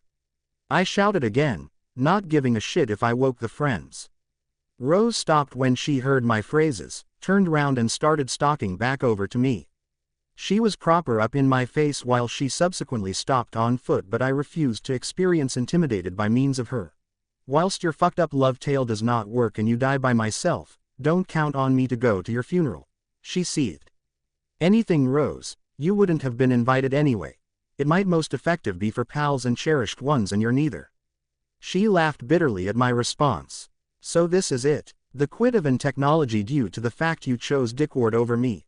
You are pathetic Bella Swan and I can't say I'm not amazed. I really concept you have been stronger than that. That become what without a doubt irked me. A robust person was what I had spent years education myself to be. I didn't want to be pathetic, susceptible Bella Swan who were given her heart broken via her husband and become in no way the equal again. I wanted to be Bella Swan, who have become the character she was these days because of what her husband did to her. I knew I used to be an emotionally robust individual and that I wasn't going to take that shit from Rosalie. No person fucks with me. Not as pathetic as you snobby complain and I am sturdy enough to overcome your fat ass into not anything. Now do yourself a want and get the fuck off my porch.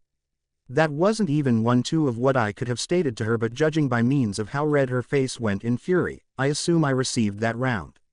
Her mouth opened to scream something at me but I spoke before she may want to. Besides, I'm so glad we had this chat. Tell Emmett I stated what's up. Then I walked into my condominium and shut the door in her face.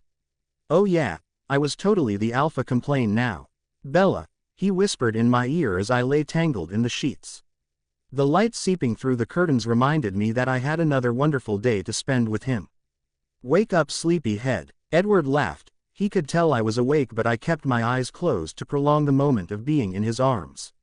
He placed a gentle kiss on my neck, his naked body pressed flush against mine and his arms circled around my waist. I never knew happiness like this. I love you, he said and snuggled further into me.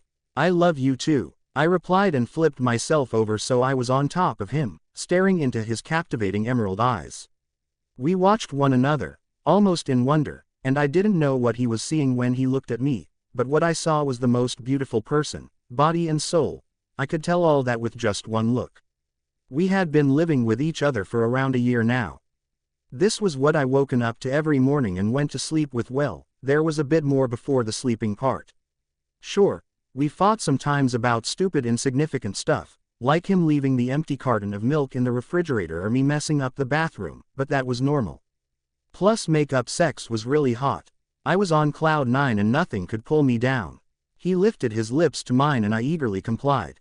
The spark ignited as our lips touched and a whimper escaped me. Morning breath be damned, he still tasted sexy. When we broke apart, he fixed a stray piece of my hair and tucked it behind my ear, then skimmed his finger down my cheek. I want this forever. I smiled brightly. Me too. So badly, but I have to get to class soon, as much as I would love to stay here forever. No, you don't understand, Edward expressed. He sat up, taking me with him and placed his hands in mine. I want this, I want you, I need you, I love you. My future is with you, I'm sure of it. I know now isn't perfect timing, but, he trailed off. Was he asking me to marry me, Bella? I went into a state of shock. I couldn't fucking answer. We were still so young, we hadn't even finished college. Sure, I loved him and I did want to spend the rest of my life with him. But I was so scared we were rushing into things, and at the same time I was terrified he would leave if I said no. Why did he have to ask me this now? We're so young, Edward. I want that someday, but I'm only 20 and, I started in a panic, but he cut me off. Calm down, Bella, it's okay, I understand, he said coolly, as if me rejecting him was nothing. Edward brushed his lips against mine as if to prove he was okay. For some reason though, I was a bit peeved that he didn't even try to make me see why marrying him was a good idea. He just gave up as if it meant nothing. That's it, you're not telling me all the reasons why you think I should marry you. I questioned. He kissed my head before pulling me into his embrace. Bella, I'm not going to pressure you into marrying me.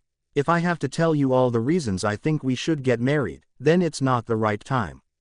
I admit asking now was an impulsive decision, so I'm sorry for putting you on the spot. But one day, Isabella Marie Swan, I'm going to get down on one knee, give you a beautiful ring, and it'll be perfect. You won't have any worries because you'll feel like I feel right now. How do you feel right now? I asked, slightly afraid to hear the answer. He smiled and gave me one last lingering kiss before he replied. Ready to start our forever. I jerked up out of bed as if I'd had a nightmare. That particular memory caused my heart to constrict painfully. Those days had been the happiest of my life, when everything was simple and Edward could do no wrong by me. I reminded myself not to dwell on the past, but to look forward to the future. Edward had told me the truth and, although I didn't like what had happened in the slightest, it was a relief to know what was going on. Plus, we were friends. That was a whole new step, but I was taking things with Edward extra slow since I found out about all of his extra baggage.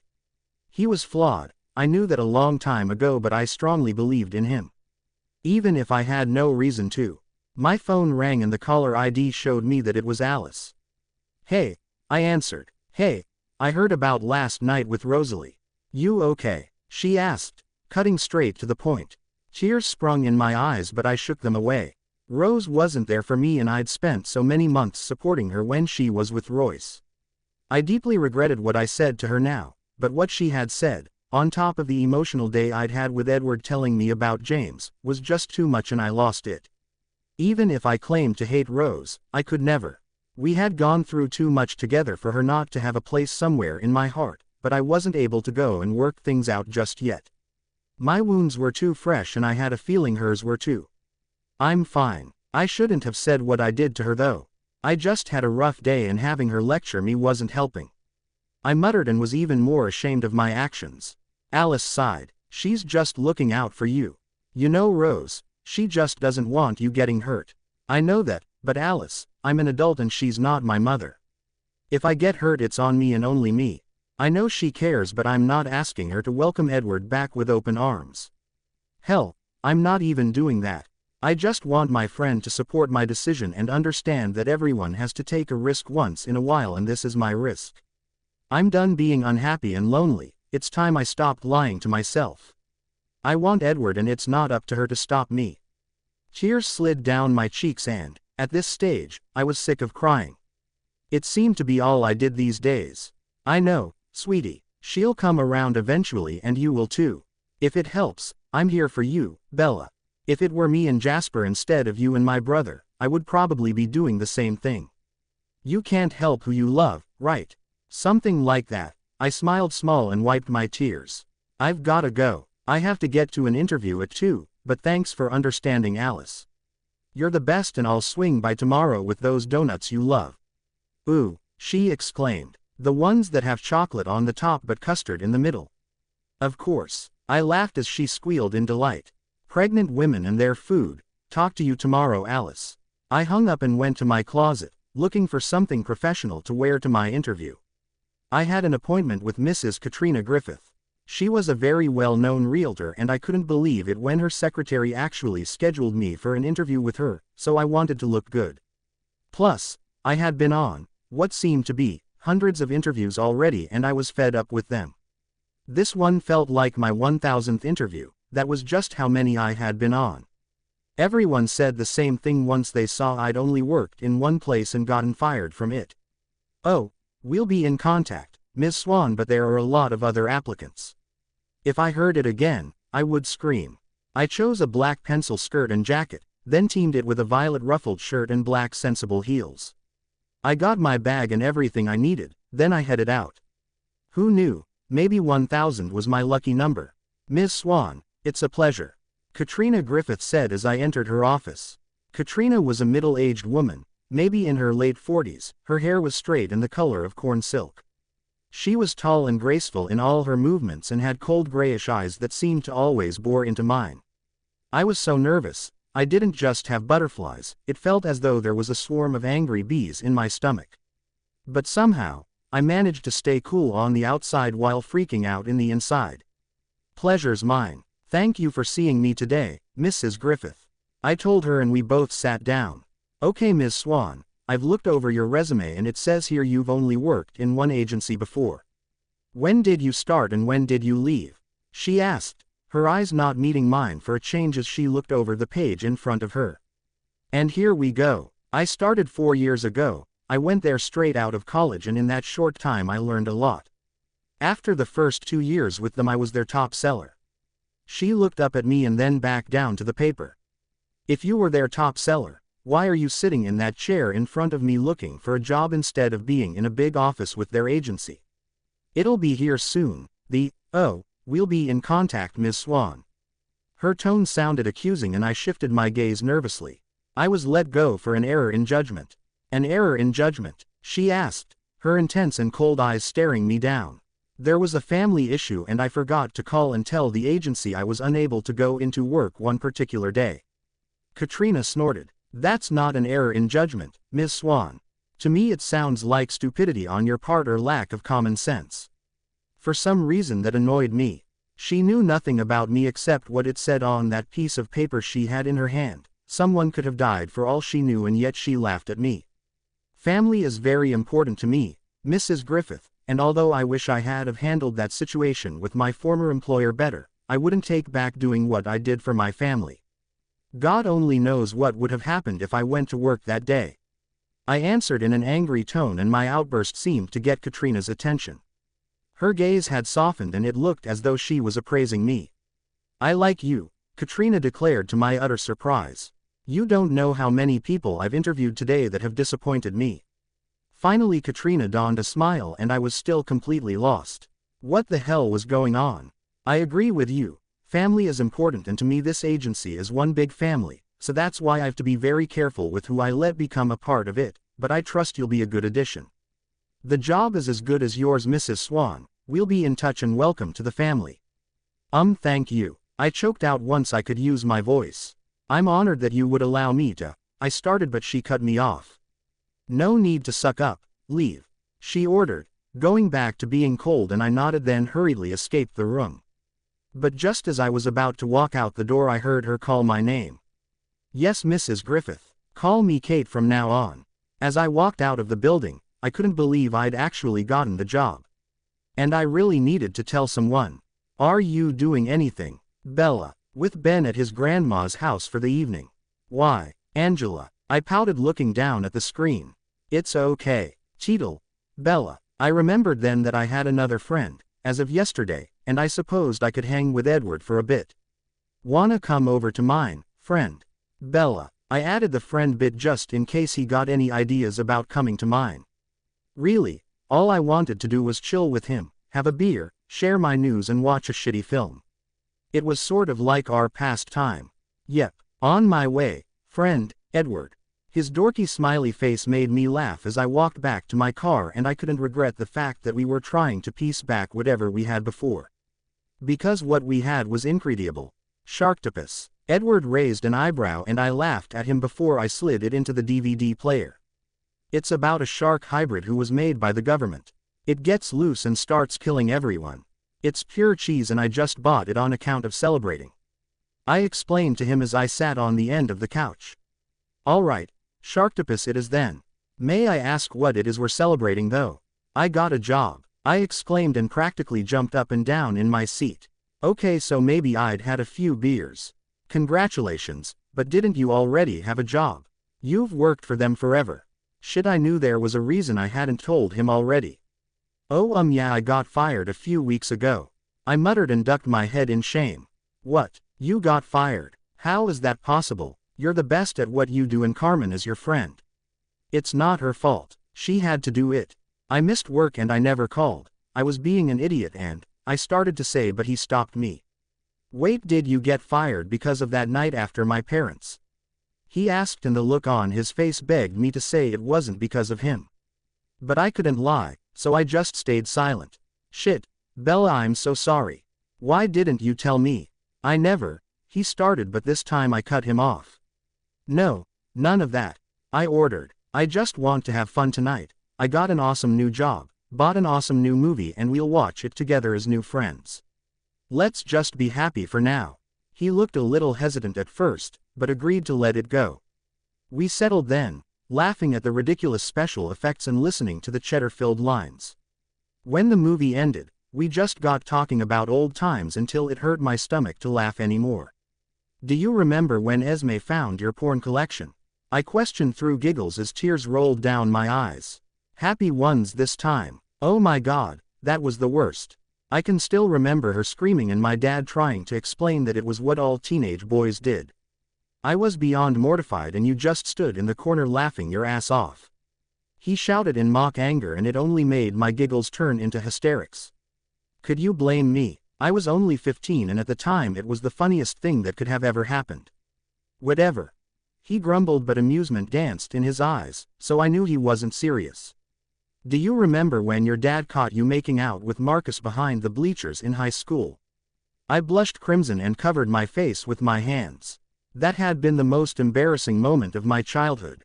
After catching me necking the bad boy of the school, who had his hand halfway up my shirt, my police chief father caught us and warned him that if he ever touched me again, he would chop off his hands and another part of his body that was standing to full attention. Marcus practically shit himself and didn't speak to me again until senior year. I voiced and Edward chuckled at my expense. We had some good times, didn't we? He questioned and I saw the familiar spark of sadness flicker in his eyes. Of course we did, I assured him and smiled. We had so much more good than bad. But hey, we get to make up for the bad now. It's time to stop looking in the past and start towards the future.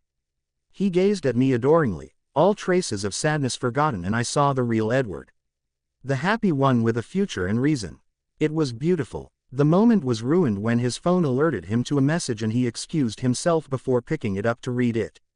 He looked to his phone and his expression turned shocked. What is it? I asked, alarmed that maybe something bad had happened. Edward stood up quickly and held his hand out to me. We need to get to the hospital. I freaked out immediately, my mind jumping to the worst conclusion. Is someone hurt? I all but shouted at him, but a smile just crossed his face. No, no one's hurt, he announced happily. Then, Alice had the baby. Waiting sucked. It appeared that seconds had become hours as I sat within the uncomfortable plastic chair searching at not anything specifically. Edward had driven us both to the medical institution. The whole manner down he had smiled fortunately and bragged approximately the truth he changed into an uncle once more and that I'd just need to wait until Charlie married Sue. I knew he wanted to mention, until I took him back as opposed to till Charlie married Sue, he simply failed to want to push it and I was happy he did not. It became excellent to look him glad and that I failed to need to ruin it for him. Apparently the text message Edward had obtained was from Carlisle. It said that Alice had long gone into labor 3 weeks early and that she and the brand new toddler were doing notable within the sanatorium. Additionally, Esme and Carlisle had Evelyn while Jasper changed into with Alice and the brand new package of joy. I used to be almost bouncing in my seat by the point we arrived, but unluckily, I wasn't allowed in to look the child. It sucked, large time. I knew it turned into for the toddler's personal proper even though handiest immediate family changed into allowed to visit in case of germs, which changed into specially essential since the infant were born some weeks untimely. Edward had attempted to bypass me off as his sister, however the nurse failed to purchase it. Even I raised an eyebrow.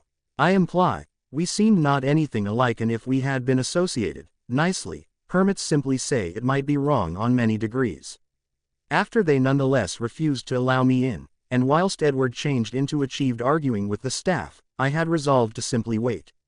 I begged Edward to convey me back pics while he got here again out. He presented makeup no longer to peer the child until I did, however I just waved him off and instructed him he become being makeup. Then I plunked myself down at the make-upsily, crappy chair and waited. And waited, and waited. Why is time going so gradual? Emmett passed me as I sat. I regarded makeup and greeted him, but received not anything but a chilly shoulder, manifestly someone become nevertheless bitter. I didn't have long to feel awful over it until Edward back. Bella, he called, nearly skipping over to me, passing Emmett without a lot as a glance. Examine the toddler. I had by no means visible him so enthusiastic about something. We hadn't been collectively while Evelyn became born. However, if I had visible him at that point, I greater than probably might have killed him. So it become likely first rate I did not, but now he just appeared so interested and glad. It is a boy, I requested and Edward nodded. He thrust his telephone at me and that I looked at the photo of the tiny infant. He's oh my god, I was starting to tear makeup. The baby changed into so small and ideal. His tiny eyes had been closed as he rested against Edward's chest. The baby become similar to Jasper, however he had Alice's nostril and chin. He is lovely. I cried and wiped my eyes, slightly embarrassed that I used to be having an episode within the middle of a hospital. Jasper instructed me that Evelyn is freaking out at my parents' residence. She wants to see her brother now, but Alice said it is too late this night and she or he'll have to see him in the morning. It's the cutest component. She must be so excited to peer him. Did they name him but? I asked since the toddler had been known as him in view that its start. No, they haven't decided but. You already know what Alice is like with names. She says they should come evidently, like in a dream or something, and then she'll understand it suits for certain. Jaspers loves her an excessive amount of to item, he shrugged as we commenced to make our way out of the building. My eyes have been still glued to the display. I just could not forestall searching at him, he was such an angel and Edward regarded brilliant conserving him. What, hell no, we are not getting on the toddler educate until we're 30. My thoughts shouted at me. He is adorable. Now I must make Charlie get married to Sue. The whole trip makeup you have been bragging about your uncle repute and make makeup I want that improved makeup. I joked handing him back his telephone. Glancing to the aspect of me, I noticed that Edward had a severe look on his face. Bella, you realize that I was kidding after I said that. He explained. Irrespective of what takes place or took place, you may constantly be a Cullen. You're as a good deal of an aunt to that child as I'm an uncle. You do not need Charlie to get married. You have got all the family you need proper right here. He got here closer and I used to be inches far from his face. And all of the love you need, he breathed. We stood there for a minute. His eyes had a keep of me and I could not escape, no matter how tons I tried. They were like magnets pulling me in. It became as though he changed into staring instantly into my soul and by way of the appears of it, he liked what he noticed. It was genuinely intense and I felt as even though we have been crossing some line that we without a doubt were not ready to cross. I could see he desired me to be the one to make the primary pass though. However, like I said, I wasn't equipped makeup to cross that bridge. Thanks, I answered, my voice nothing more than a whisper. It immediately broke the relationship and he regarded away, a piece makeup set makeup. Determined to lighten the mood once more, I said, Leah might kick my ass besides if she knew I desired her to get knocked makeup at 19. He smiled, but it regarded pressured and we persisted returned to the car in silence. Swan. A nasally voice referred to as and that I inwardly sighed. What is it, Lauren? I requested. My staying power became wearing thin considering that this were the 4th time she had known as me these days. It become my first day on the job and it were going truly nicely till I met Lauren Mallory, who had decided to make my lifestyles miserable. I knew Lauren could be a ache in my ass the instant I laid eyes on her. She become like the head cheerleader in Excessive School, the famous one that had her make makeup of brainwashed drones at the back of her. She changed into pretty, but very fake. Her boobs had been too large to be actual and her hair changed into dyed black and cut quick. She had suitable pores and skin and a nice face, however for some purpose, felt the need to pile on B6FD8 D88 D79 Ed10 18DF 623 DOB 49 E84 E7 earlier than getting into work. All day long she have been ordering me round. I had accomplished my fine to stay on pinnacle of things, however it changed into my first day and a few things slipped by means of me. Then while she determined I hadn't finished something, she would chastise me in the front of all my co-workers and it was humiliating. Did you get to that paperwork I left in your desk? She requested, her hand on her hip as she stared me down. What the fuck did I do to make her hate me? No, I just finished the Judson property office work, so I used to be going to, I started out but she reduced me off. Store it for a person who cares, she snapped and I needed to chunk my tongue to save my process. There was no way I used to be seeking out some other one over this complaint. You are not going anywhere till it's finished. Both live in the back of after paintings or do it throughout your ruin. Earlier than I may want to protest the plastic whinge marched returned to her desk. You want this job, I saved telling myself. Do now not kill her. I figured if I just kept pronouncing that, I would make it via the day. And so might she. Lunch hour came and that I got a start on the office work, ignoring the protests from my stomach. I was ravenous, I hadn't eaten breakfast that morning given that I was so apprehensive and now I didn't even get a sandwich. I should be in the glass house with Angela proper now. Approximately 10 minutes in, I got a textual content and looked at the back of me in panic to see if Lauren changed into a round. Even though it become technically my lunch ruin, she would have my ass if she noticed me at the phone and that I did not need to give her the pleasure. You aren't within the glass residence and it is lunch hour. You adequate, Edward. No, I'm going to die of hunger and strain. Shop me. I'm the new child once more, gotta paintings. Wish I was there. Bella. I switched my cell phone off then and slid it into the center drawer of my desk.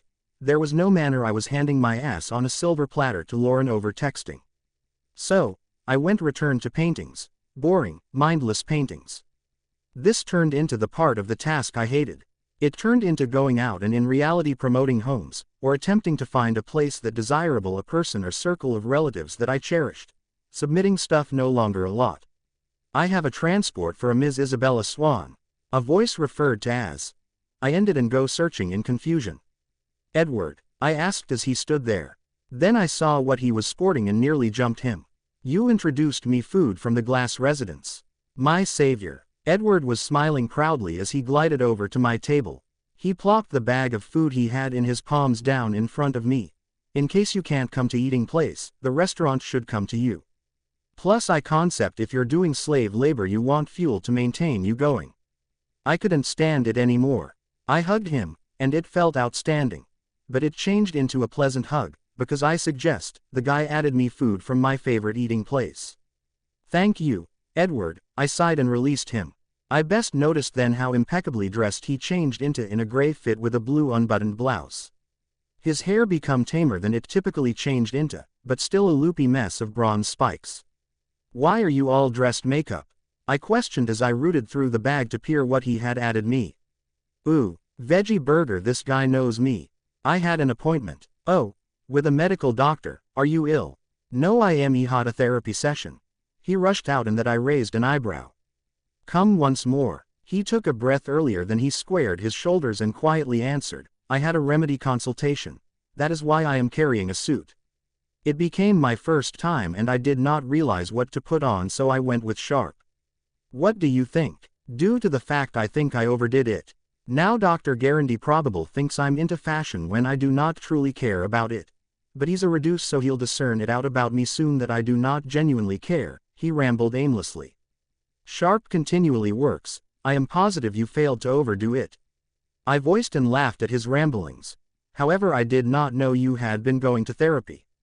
Yeah, I'm working on my troubles. My dad has a pal who can help me and he comes enormously encouraged, he defined and appeared away bashfully. Edward, it really is exceptional. I'm glad you are getting assist and it's not anything to be ashamed of. I informed him and he sooner or later met my eyes. Bella, should we perhaps, Swan, have you completed or did making a decision to simply take a snooze, because I swear oh.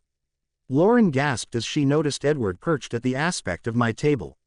I did not recognize you had Enterprise. I am Lauren Mallory and you're. She inquired, practically eye-fucking Edward and pushing make up her faux cleavage. A friend of Bella's. He stated curtly, and I needed to rein in my arrogant smile as Lauren's face fell. I'll be on my way now. I used to be simply pronouncing goodbye to Bella before she gets placed back to paintings. Nicely, that's first rate, but I need that file now so that you want to, she started out. However, I reduce her off. I already sent it to you. So we're going to simply be a minute. I snapped, sooner or later having as lots as I could take of her. Lauren glared at me before nodding and reluctantly leaving Edward with me. Sorry, I whispered, despite the fact that I didn't understand why. Why are you apologizing for someone you figure with performing like a bitch? He requested, even though it changed into extra of a rhetorical question. Anyway, earlier than she rudely intermakeuped, I was going to ask if we may want to join up tonight and talk. We may want to even watch a movie. I've some things I need to mention as part of Remedy. I wasn't positive being on my own with him turned into a good concept due to our little moment the day before, but I wasn't lying once I said I'd be there for him. Yeah, positive. Could we do it at my residence though? I will be spent after work, so I'll want to be near domestic. It really is excellent. Remarkable. What time should I be expecting you? Round 8, if that's K. He requested, and that I nodded. Lauren scowled at me from her table and that I took it as Edward's cue to leave.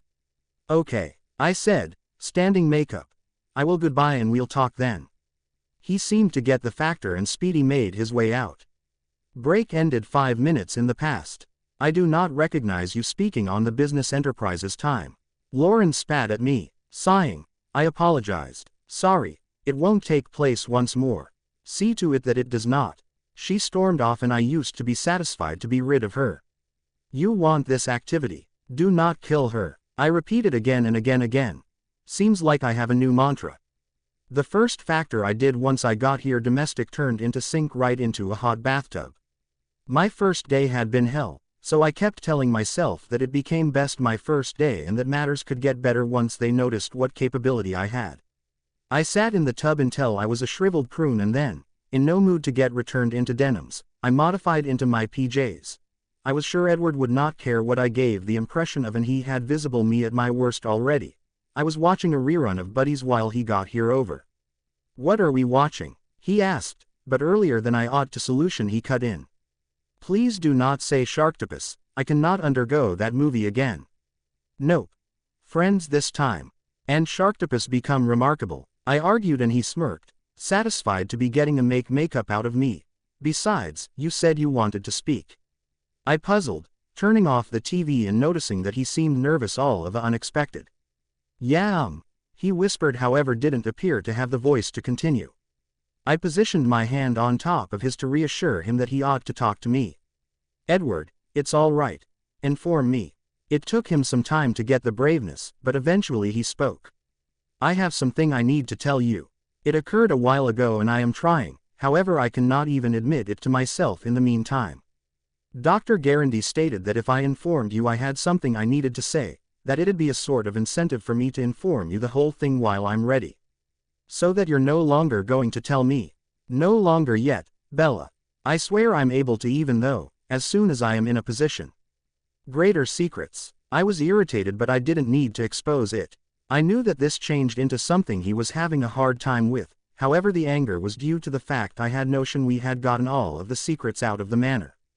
It pissed me off to recognize he nevertheless had something underneath wraps. What are you questioning? He inquired. I shrugged, seeking to act cool for his sake because I wanted to be make-upwortive. Higher yet, how are you feeling? I said not anything, not wanting to misinform him or let him down. You are spending too much time with Dr. Garandy. You are speaking like him now. I said, looking to trade the problem. It did not paintings. You can inform me if you're angry, Bella. I might not hold it towards you, he voiced, and that I checked out him to see if he meant it. He did. Shit, now I had to inform him. I realize I ought to be happy you are operating on telling me, but I am angry because I notion we had all of the secrecy out of the manor. I idea we were being honest with one another again. I admitted, I recognize and you've each proper to be indignant. But, I want all the secrecy gone as a good deal as you do. That is why I'm going to remedy. I want to have the ability to tell you the entirety without hesitation. I want to begin residing the destiny we have been intended to have collectively, Bella. He was speaking like he become in purgatory for the time being, no longer shifting forwards or backwards. I wanted what he turned into pronouncing about the destiny, but while I cared deeply for him, I had to understand that this wasn't pretty much him. I had to appearance after myself too, or I might be proper back to rectangular one. I want to begin dwelling our future too, I started. However, Edward requested, but you harmed me earlier than. I must make sure what we are doing or operating towards is good for me too. I need to be sure I am doing what's proper for me. He becomes silent then as he checked out me. He regarded torn about answering. Bella, I cannot inform you that what we're working for may be perfect, because it possibly might not, and yeah, we'd have issues, but it's really worth attempting for because I'll deliver it my all. I misplaced you once and I won't do it again. I am now not going to lie to you, it is a danger, however I am asking you to wager on me. I may not go down without a combat, and in case you don't either, we're a positive thing. Edward regarded cool and composed on the outside, defending his case just like the legal professional he become. He become dressed nevertheless in his suit, his hair became back to being a loopy mess, which meant he had in all likelihood been walking his hand through it nervously. His eyes, however, confirmed a completely exceptional story. They were frantic with worry and riddled with stress. Not only fear and stress, but he changed into scared. There was an urge in her of me, one which commanded I help him. That I take care of him. That I like him. Even though you have a horrific track record and you've got lost me before, I'm going to present you the benefit of the doubt. I'll guess on you, Edward. I started out, and an effective smile lit his face. Even with the secrets and techniques. However, I swear to God, in case you permit me down. I trailed off and he regarded to heed my caution. I won't allow you to down. Thanks for know-how. I was fearful you'll make up on me, he admitted in a small voice. I might not in case you might not. He smiled and looked down to the floor for a minute, before unleashing the overall force of his eyes on me again. Then make-up I want to work on wooing you and making you extra than just my buddy, he whispered, and that I may want to feel myself falling all once more. Whether or not that was excellent or horrific I didn't understand, however I would take my very own recommendation and tread carefully. It is time you hole some other check. I smiled wickedly as we sat on the couch. What test? Please inform me there is no Russian man this time. Edward voiced, and that I giggled. That could be exciting. Nope. It is another take a look at of staying power, even though it's going to simply be me, you and the women from Sex and the Town this night. I advised him as I held make-up my DVD container set for him to look.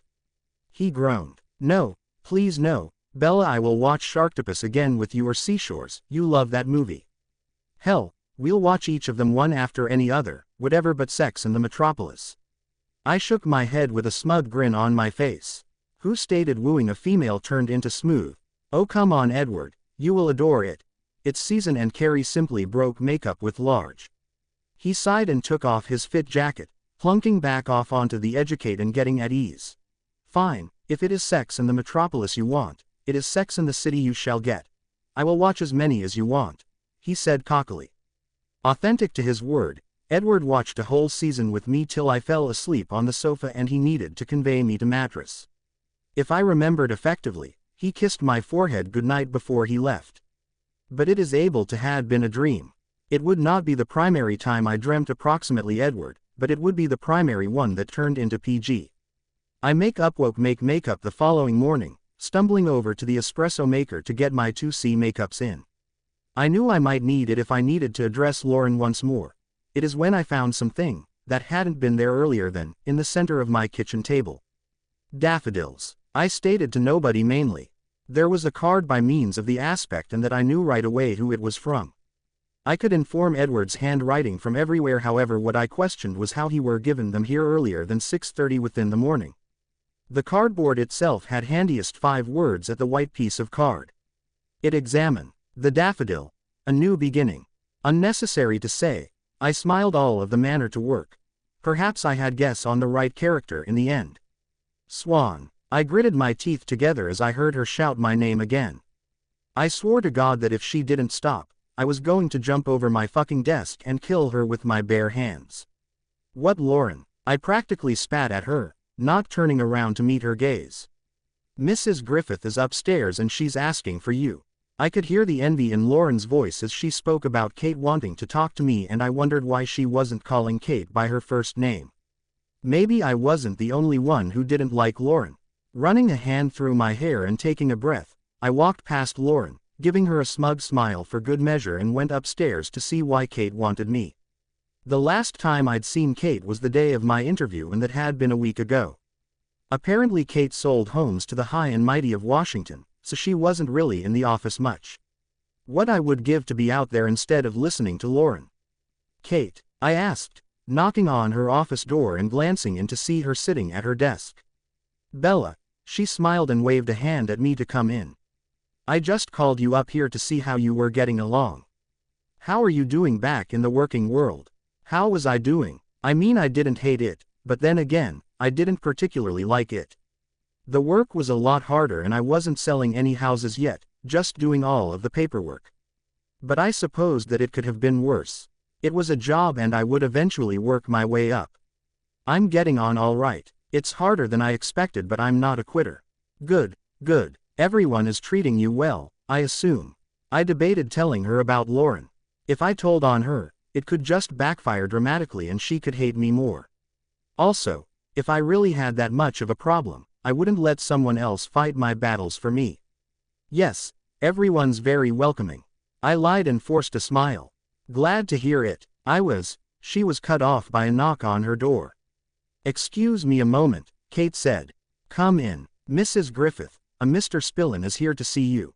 Lauren informed her as she sauntered in, ignoring me completely. Kate sighed, seeming fed up with her for some reason, and my theory about her hating Lauren was starting to seem more likely. But then she had to go and ruin it. Lauren, please, how many times do I have to tell you?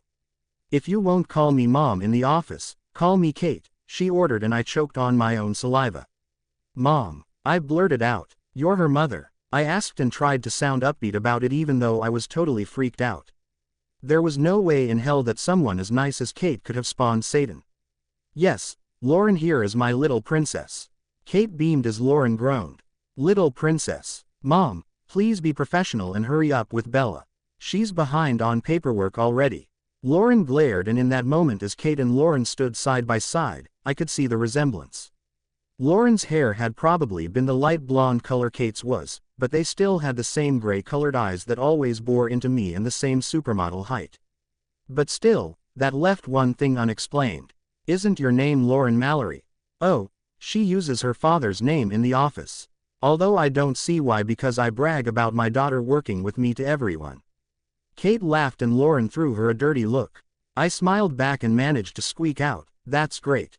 See you now." With that sentiment, I all but ran from Kate's office, and thanked God I decided not to squeal on her little princess. That mistake more than likely would have cost me my job. Might have cost me my dignity too. Her mother. No way, Edward shouted, disbelievingly, through chuckles as I told him about my day. I'm serious, she was even calling that thing her little princess.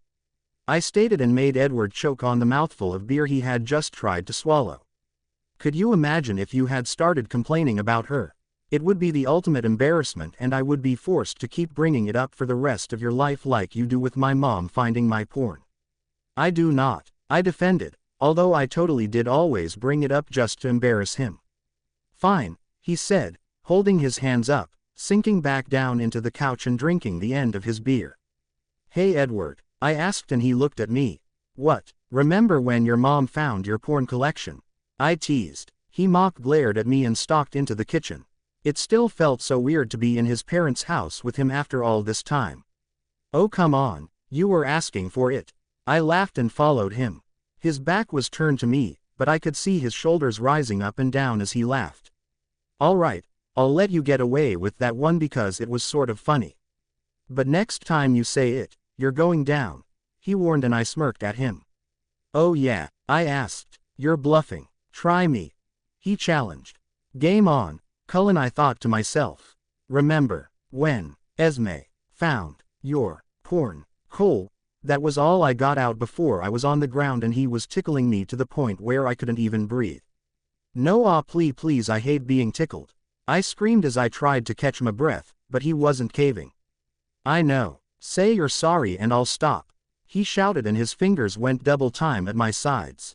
Never, I roared through my laughter, and it only spurred him on. Edward, ahem. A throat cleared from behind us and we both stopped and scurried away from one another, trying to look respectable again. Mother, Edward acknowledged as Esme stood in front of us. You're home early. Can we help you? He asked, and I looked at the floor guiltily. It's good to see you, Bella. Edward, can I speak to you upstairs please? Esme questioned, and I could see by the expression on her face that she was pissed. I knew we should have just gone to my apartment, but no. Edward had assured me Esme would be at her book club for most of the evening. I really didn't want to be in this situation, and it was worse to have to stand here and be humiliated while Edward spoke to Esme about me upstairs. That was why I was shocked when he said, "No, I have company. You can speak to me about whatever you want later on. Bella, would you like to go for a walk with me?" To say I was surprised was an understatement. Edward was the golden child, well, minus the drugs and everything, but Esme never dared say a word against her baby boy and vice versa. Are you sure? I blurted out, and I think Esme must have been thinking the same thing. Yes, he chuckled. Would you like to? Okay, I squeaked out and threw an apologetic look to Esme, who was turning red with fury, as we marched out of the house. It was dark and a tiny bit chilly outside, so Edward lent me his coat as we walked side by side. We were silent for about 5 minutes. I think I was more so in shock than anything else, before Edward began to speak. I'm sorry about that. I had no idea she would be home so early. Are you okay? I think I'm in shock. I can't believe you said no to your mother, I said, disbelievingly. Why did you anyway? Why not just talk to her? Bella, I knew what she was going to say, and I wasn't going to leave you standing there. It may be hard to believe, but I care more about what you think than what my mother does. I mean, she's programmed to love me and she'll get over it eventually. But you, I only have one shot with you, and I'm not going to lose it because of other people's opinions. No one else matters apart from you, he whispered, and even in the chilly air I felt my entire being heat up. I smiled at him warmly and we continued to walk in silence. Thanks for the flowers, by the way. I could see his smile in the dim light. It seemed to brighten up everything. I'm glad you like them. Do you know how hard it is to find daffodils this time of the year? Can't say I do. I laughed. Well, it's very hard. I'll keep that in mind. How did you get them into my house before I woke up anyway? That's for me to know and you to find out. I'll also keep that in mind, I repeated, a little warily this time, causing him to chuckle. So, will you be at Alice's tomorrow? She asked me to swing by since she'll have the baby at home. I couldn't deny my excitement at seeing the newest Whitlock. I'd had Evelyn over to my apartment the day Alice had gotten home from the hospital, and all Evelyn had spoken about was her new little brother. It was adorable. No, I don't think I can make it. I have a thing I need to do, he informed me, and I don't why, but I was disappointed he wasn't going to be there. A thing, I nosed, wondering if it had anything to do with the secret he was working on telling me about. Yeah, therapy thing. I took an extra session, he whispered low and avoided my eyes. I wondered why he disliked talking to me about therapy.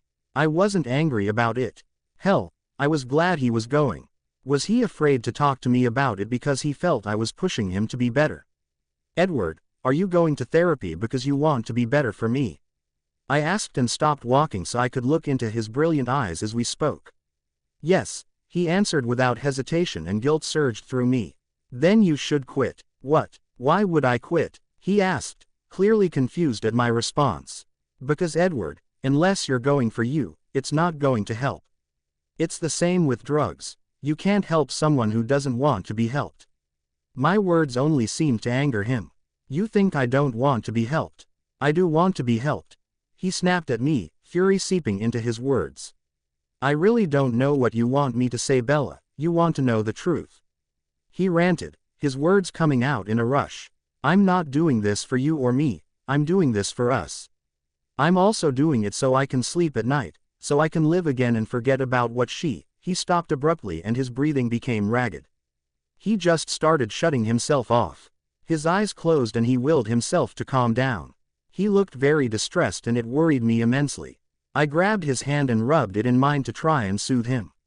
It's okay. Relax, Edward. I'm here, I'm sorry. I told him, and at hearing my voice his breathing started to return back to normal and he turned back on. I'm nothing less, I'm nothing less, I'm nothing less, he chanted to himself before opening his eyes and looking down, ashamed. Are you all right now? I inquired, my voice a bit shaky. He nodded and tried to smile. What's going on in that head of yours? He frowned. If you saw what was, you wouldn't sleep at night. Look at you, little man. You have such big blue eyes, you're adorable. I cooed as I held the baby in my arms. Did you guys pick a name yet? I asked, but never took my eyes away from him. Yes, Alice squealed in delight. Bella, this is Henry Carlisle Whitlock. Henry, I tried and found it fit him perfectly. It's perfect for him. How did this one appear to you? I teased and Alice mock glared at me. Well, if you must now, she started and stuck her tongue out at me. She spends too much time with Evelyn. I was sitting in the hospital feeding the baby when all of a sudden he starts coughing. Not just a tiny cough, like a middle-aged smoker cough. I started panicking and the baby can't breathe, so I shout for help, because Jazzy wasn't there. Then out of nowhere this guy wearing white scrubs takes the baby out of my hand, gives him this weird drink and, Viola, he's better. I asked the guy his name and he says, Henry. Then I woke up and it just fit. She shrugged. Alice in her all-seeing eye. Maybe this one is destined for greatness. I voiced and gave Henry a tiny kiss on the forehead. Well, if he is, I want a share of the profits. Alice, you home? I heard being shouted from the door. It was a voice I didn't recognize and it was a deep man's voice which had a hint of an accent. Yeah, we're in the sitting room, Diego. Alice called back and I gave her a, who's that? Look. A guy came in and I had to admit, he was good looking. He was tall with dark brown hair and broad shoulders that supplemented his muscled chest and toned stomach. He smiled when he saw me and I noticed how perfect his bright white teeth were. He's good looking, friendly and chummy with Alice. Why is Jasper not having a coronary? Maybe he's gay. Hey Alice, I just came by to see su nuevo niño. He smiled broadly when he spotted the baby in my arms. Bella, this Diego. Diego, this is my best friend Bella. Alice introduced and I smiled at him. Hola. Nice to meet you, he said, and we shook hands awkwardly since I had the baby. Likewise. Would you like to? I trailed off, offering him Henry, who he gladly took off my hands. Diego made silly faces at Henry for a while before he said, he's adorable, and Evelyn must be thrilled. Speaking of cuteness, how is that fine specimen of a man you have locked away? Totally gay, knew it. He's great. He took Evelyn to the park just after Bella came. I'd be lost without him, he's been so wonderful. Alice sighed dreamily, getting all googly-eyed at the thought of her beloved husband. Puke. Diego shouted and a giggle escaped me. Am I right, Bella? Amen to that, I shouted back, and with that, I'd made a new friend. I got to move domestic now. I slurred as Diego and Alice laughed about something they had stated 10 minutes ago. Jasper became upstairs dozing for the reason that he changed into on nighttime feeds that night time. So Diego and I took it upon ourselves to make the pleasant of Alice's loose night time. Evidently, that covered alcohol, plenty and plenty of alcohol. No, chica, Diego told me. You are now not using anywhere like that. Shoot, I'd forgotten approximately that in my drunken haze. I realize, I exclaimed as an concept popped into my head. Edward will come get me, he loves me. I exclaimed and Alice gave me a heat, albeit drunken, smile. Snatching my telephone from my pocket and seeking to kind within, the numbers changed into tougher than I expected, however ultimately I got it. Good day, a sleepy voice spoke back, and that I giggled for no purpose in any respect. Edward, I sang and steadied myself as I started out to tilt sideways. I need your assist, please. Are you okay? He puzzled, more conscious now. What's wrong? Where are you? Diego were given me inebriated because it's a unfastened night time and he stated I can't power myself home because I'm too inebriated. I slurred as I sat at the ground, feeling like I was approximately to fall. Diego. Who is Diego and why are you with him? He requested, sounding panicked. Stupid Edward. Diego's cool and he's Spanish. Listen, I'm able to say stuff, mujer hermosa. I told him in my nice Diego accessory. Who the hell is Diego and why is he calling you stunning and getting you inebriated? He shouted and that I should pay attention the roar of an automobile engine inside the history. Where are you? He demanded and that I frowned understanding he become grumpy. I'm at Alice's house. He is her friend and he is mine too. I could not recognize why he was angry. Why couldn't he just be glad like me? I felt so light and unfastened, I did not want to be grumpy. Stay on the cell phone. Do not dangle up till I get there. He ordered and from wherein I sat perched at the windowsill. I ought to pay attention his vehicle in the distance. Sure, Bella, it is my automobile, I am handiest across the nook. Huh, did I say that out loud? Alice, Diego, Edward's outdoor and he's mad. I knowledgeable them only to look that Alice changed into long gone and Diego was passed out on the couch. Bella, I heard Edward whisper as he came in the door. He changed into sporting a spouse beater, sweatpants and turned into most effective in his socks. His hair may want to simplest be defined as intercourse hair and that I puzzled how one man or woman could be so beautiful. It really wasn't truthful. What's not honest? He wondered as he hoisted me up into his fingers. How do I control my mouth and no longer say that kinda stuff out loud? Not anything, I sighed as I allow him convey me via the house, placing my head within the crook of his neck. You sent precise. I blurted out and took any other whiff. Thank you. He answered with amusing and stopped suddenly all of a sudden. Is that Diego? He asked, through clenched teeth and that I regarded down to see Diego sprawled throughout the sofa, loud night breathing. Si, senor. I giggled and Edward sighed earlier than continuing to the auto. Edward positioned me in the passenger seat and buckled me in. Robotically, I was again in his arms. He smelled simply truly true. How a whole lot have you needed to drink tonight, Bella? I ask as it's 4:15 in the morning and also you known as me to pick you up from putting out with Diego. Edward spat Diego's name and I was nevertheless pressured as to why he failed to like him. Or I was just too buzzed to care. Who pissed in your cornflakes, Mr. Grumpy? I questioned and laughed at my own funny story. God, I was funny. Perhaps I should sober you up earlier than asking questions. Edward smirked and that I felt myself start to fall asleep inside the warmth of the car. Nod off, Bella, and we will communicate in the morning. Sleep sounded so appropriate and the auto smelled like Edward. Did I point out he smelled right? You could have, once or twice. Edward laughed and I could not locate the need to maintain my eyes open to any extent further. Thank you, Edward. I yawned and changed into useless to the world. My eyes blinked rapidly. I glanced around in panic once I noticed that I wasn't in my room and that I wasn't napping in my own bed. What the fuck did I do ultimate night? Frantically looking below the covers, I sighed in alleviation once I noticed I was nonetheless carrying garments. So, precise news is, I'm now not bare.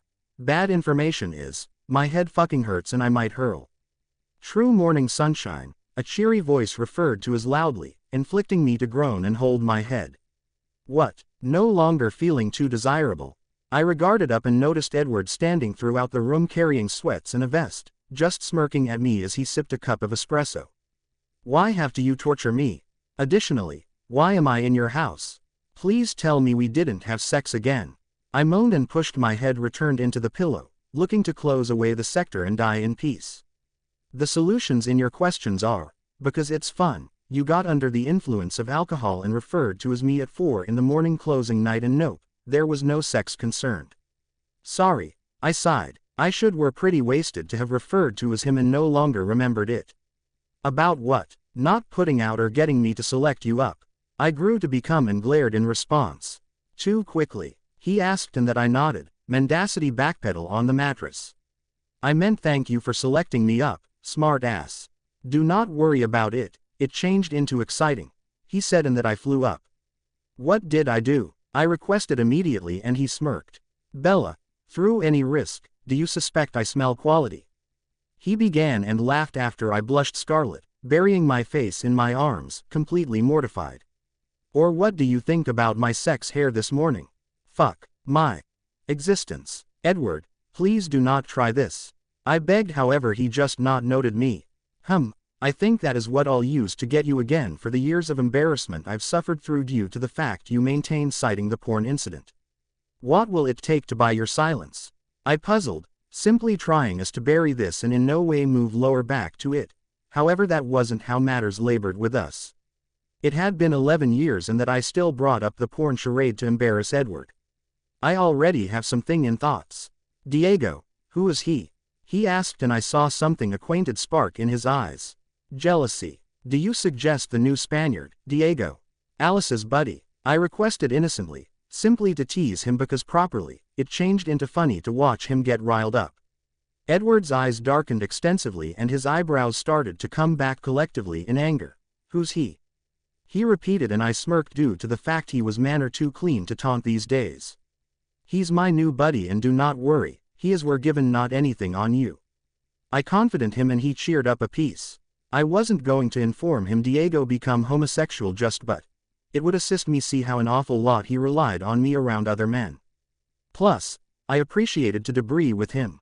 Not anything, huh? Edward inquired cockily, and I rolled my eyes, making my way past him to get to the bathroom. Not even the intercourse hair. You promised. I screamed and jumped on him, making coffee pass everywhere as every other tickle battle broke out. Most of our buddies and circle of relatives idea we have been making a huge mistake, and my head felt love it become going to fall off. However, as we rolled round in espresso and shouted at each other playfully, I definitely couldn't have cared. I hadn't felt happiness like that during a while, and with Edward, it felt potent right. The sun was beating down on my skin. My feet sunk into the sandy shore as I felt the warm ocean tide run over them. I was naked, not bothering to dress myself because no one could see me on this private beach. A hand grabbed my waist and I was pulled into a warm chest. I could smell his skin and the feeling of having nothing between us was incredible. Bella, I want to, he breathed, but I pulled away, putting a finger against his lips to silence him. Shut up and kiss me, I ordered as he smirked a panty-wetting smile. Well, if I was wearing panties, that as he got a wicked glint in his eye, and I gasped when his mouth opened and he sucked lightly on my finger. My breaths were coming in short gasps as his lips separated away from my finger only for him to clash his lips against my own. Edwa, was all I managed to choke out before we both crashed to the ground.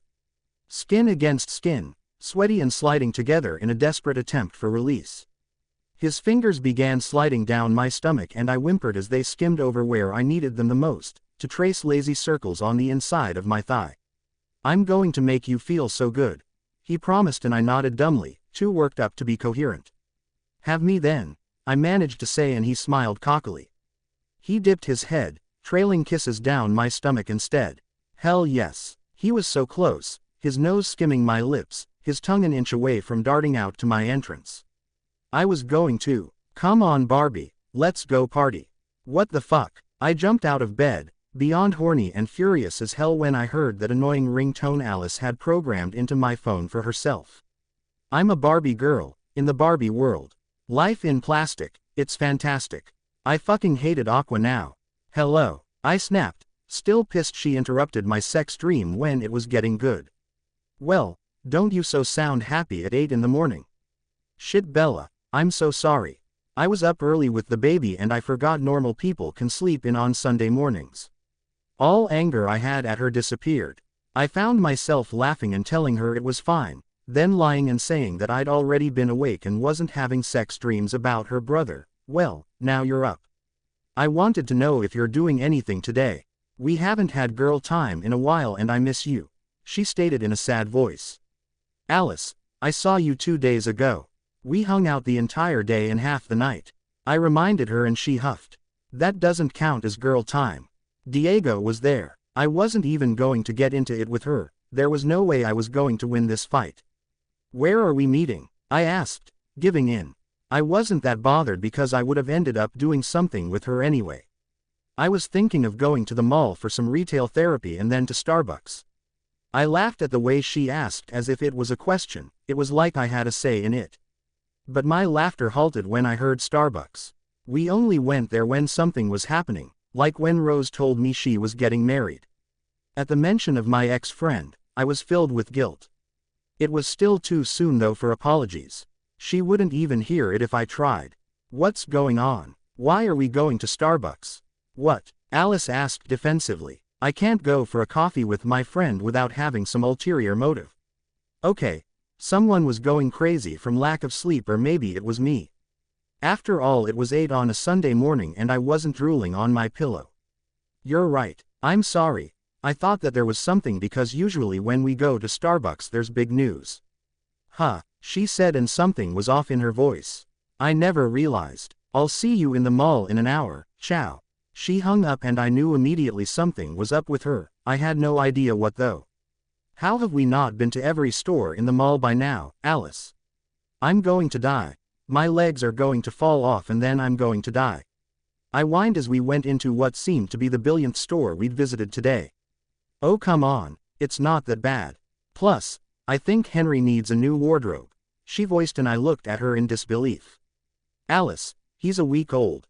How could he need a new wardrobe already? Because he's my son, so, naturally, he'll always look fabulous.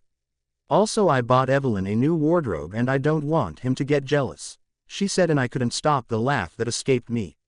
Alice was insane, but I think it made me love her more. Okay, Allie, whatever you say, I told her and walked along beside her, giving my opinion when asked about an article of clothing. So Bella, Alice started while browsing through a rack. I heard about the other night from my mother. You and Edward are getting close, huh? I could hear the worry in her voice and it made me frown. I thought Alice was behind us 100%, but I guess I couldn't fault her for caring. She was just scared that I'd end up hurt again. She wasn't any more scared than I was. It's not like that yet, I assured her, and she seemed to relax. We're friends right now. He doesn't have my trust to be anything more. Mom said you two looked pretty cozy in the kitchen when she came home from her book club the other night. That was, I started, trying to think of a way to describe what we'd been doing without it sounding sexual. Because really none of it had been. It had just been a really innocent tickle fight. Okay, I can't explain it, I admitted, and she cocked an eyebrow. Come on Bella, spill it. Wait, do I need to cover Henry's ears? She teased, but concern shone in her eyes. No, Henry will be fine, not sure about me though.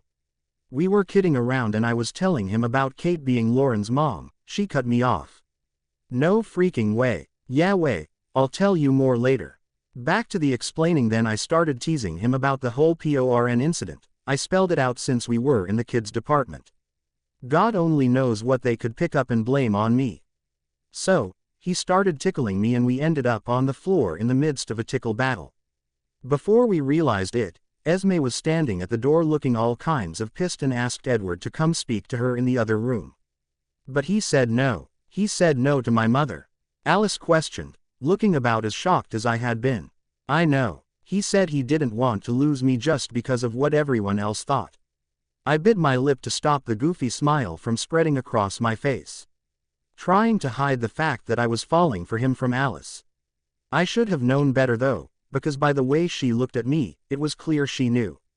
You're falling for him, she stated, because it wasn't a question. I looked down sheepishly. I know, I whispered, thinking how inappropriate the setting was for this conversation, but nevertheless continuing. I'm trying to be careful and guard my heart. But he's weakening the wall I built around myself. Pretty soon, it'll be rubble and I'll be on full display. I'm not sure I'm ready for that though. I glanced up to see Alice looking at me with an intense expression. I've never seen a person fight as hard as you have. I mean, Edward's fight is with himself, because all of this is his fault, but I do believe he's paying for it. You, however, are fighting two battles. But you can't win them both, Bella, so you'll need to surrender or call a truce, she stated, and I looked at her in confusion. I don't understand, I said, totally lost in the battle metaphors. You're fighting Edward on his love for you. You won't let him into your heart, so you'll fight until you're sure it's safe to surrender, which may be never. The next fight you're having is that you're fighting for the both of you to be together. Bella, you're contradicting yourself.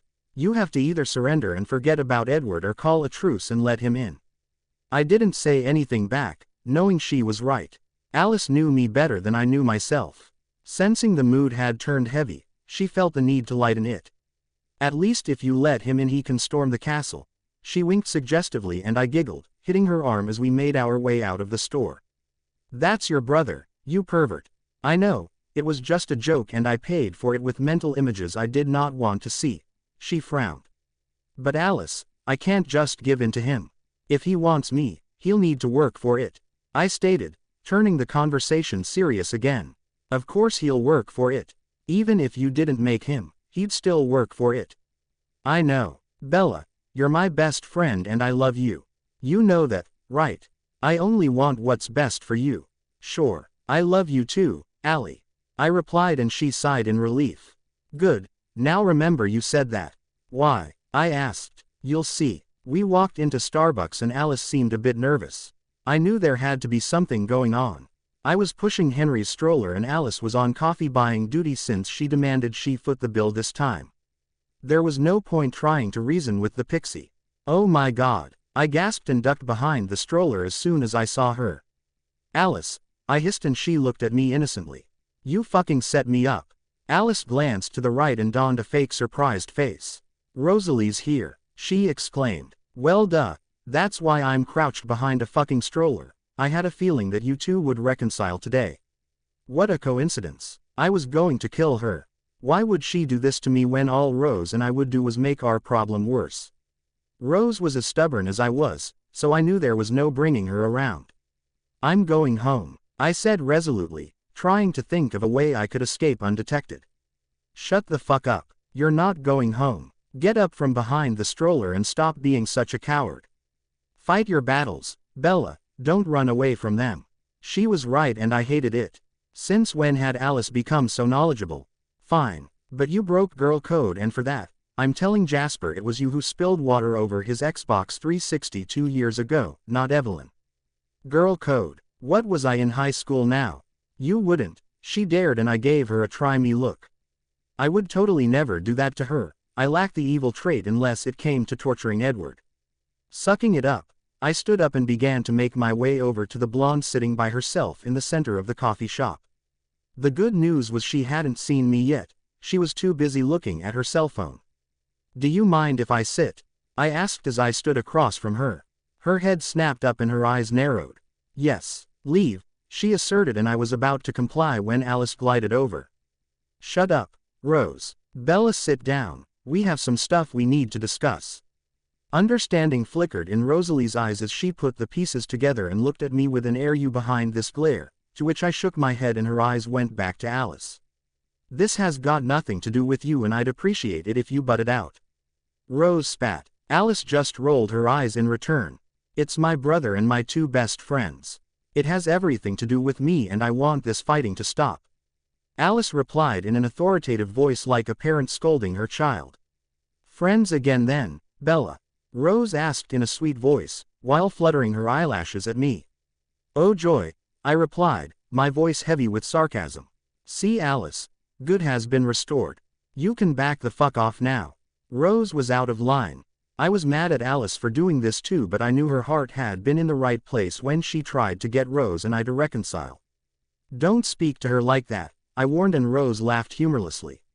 Or what? She questioned. I was about to tell her exactly what I'd do, or rather, where my foot would go, when Alice interrupted me. You guys, quit it. Bella, believe it or not, Rose isn't out to get you or Edward. She's just worried that Edward is going to hurt you and she doesn't think she's strong enough to see you go through that kind of hurt again. Rose, Bella is a big girl and can make her own decisions. You're not in charge of her and if she wants to be with Edward, you have no say in it. It's exactly the same way you stayed with Royce when Bella told you to leave him. She stood by you though, even when she didn't agree with what you were doing. Alice rushed out. Rose and I were silent. What Bella doesn't understand is that Edward is a good-for-nothing asshole. He doesn't deserve another chance and she's an idiot for giving him one. Rose voiced and I tried to keep my cool when I responded. What Rosalie doesn't seem to understand is that she isn't my mother and I'm a fully grown woman. If I still have feelings for Edward and it doesn't work out, it's my problem, not hers. How the fuck could it not be my problem? Do you know how much it kills me to see you hurt? Probably as much as it killed me to see you hurt. But I'm not happy without Edward. I took your advice before, Rose. I left him, and it was a good thing I did because I needed the time away from him to truly understand how unhappy I was without him in my life. I don't regret divorcing him because it was the right thing to do then, but I know I'll regret it if I don't at least allow him to prove to me that he's worth my love now. Not 5 minutes ago, Rose looked ready to murder me, and I wondered how I'd let things get so out of control. How did I let my best friend become my enemy? But I'm sorry for what I said to you, Rose, and I miss you. I admitted in a whisper, my eyes blurring as my hands fidgeted in my lap. Rose looked back to me, her eyes slightly watering. Yeah, well, she murmured, and I thought I wasn't going to get her forgiveness. I may have been a bit controlling. A single tear fell from her eye. And fuck Bella, I missed you too. She all but jumped over the table to bring into her embrace. We hugged for a while, telling each other how sorry we were and our reasons behind doing what we'd done. In the end, we realized we had both been childish and had handled things badly. Rose admitted she shouldn't have blown up at me, and I told her I should have stayed calm, and I explained how I felt to her properly. We'd both made mistakes. Bella, I love you, okay?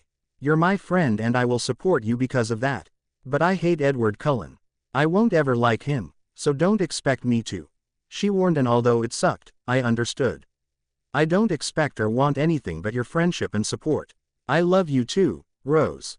Yay. Alice squealed as she brought us back together for a group hug. The gang's back together again. Yay indeed, Alice. I woke up the next morning, thinking I'd feel relieved my fight was over with Rose, and I was, believe me when I say it. But I also felt nauseous, sweaty, and generally like I was going to die. I'd heard there was a stomach bug going around, and it was just my luck that I'd obviously caught it. Lauren, I breathed into the phone, feeling tired already just from talking. I can't come in, I have that stomach bug that's been going around. Ew, Swan, good, stay at home. We don't want your disgusting germs. With that, she hung up, and I wondered if I recorded my conversations with her and gave them to Edward, could he find a way to sue her ass or get her fired? Whatever, I said to myself, not in the mood to dwell on it anymore as I sunk back down into the covers. I had a bucket beside my bed, for when I would no doubt puke my guts up, and some classic literature to take my mind off of the sickness.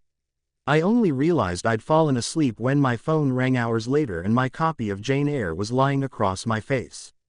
Hello, I groaned into the phone. My voice even sounded gross. Bella, a voice shouted, filled with relief. Do you have any idea how worried I've been? No one has heard from you. You didn't go to work, I went to your house and you didn't answer. I called Charlie, Alice, I even called your mom. Where the hell are you? I bet that bitch didn't tell Kate I was sick. I'm in my house, Edward. I'm germ-ridden and was practically unconscious for the last 4 hours. Concern replaced relief in his voice. Shit, are you okay? I'm sorry for shouting. I panicked and assumed the worst when I couldn't find you. I thought maybe God. I don't know what I was thinking. Do you need anything? Do you want me to come over? His offer sounded tempting. I knew I'd feel better if he even lay beside me for a while and talked about something unimportant. But he'd get sick if he came over, and if he did, he would probably pass the bug on to Carlisle and Esme. No, you'll get sick too. I breathed, wiping the perspiration from my forehead with my pillow and removing the sheets from my overheated body. Don't worry about me. I never get sick, it's a fact. Do you want me to come over? He asked, and I bit my lip. He was actually immune to most sicknesses I'd had. I know that because when I was sick, he'd tell me I still looked beautiful. I'd tell him to prove it, which ended in him kissing the hell out of me. Could friends do that to other friends? Yeah, I sighed, giving in and admitting I wanted him near me. I'm on my way then.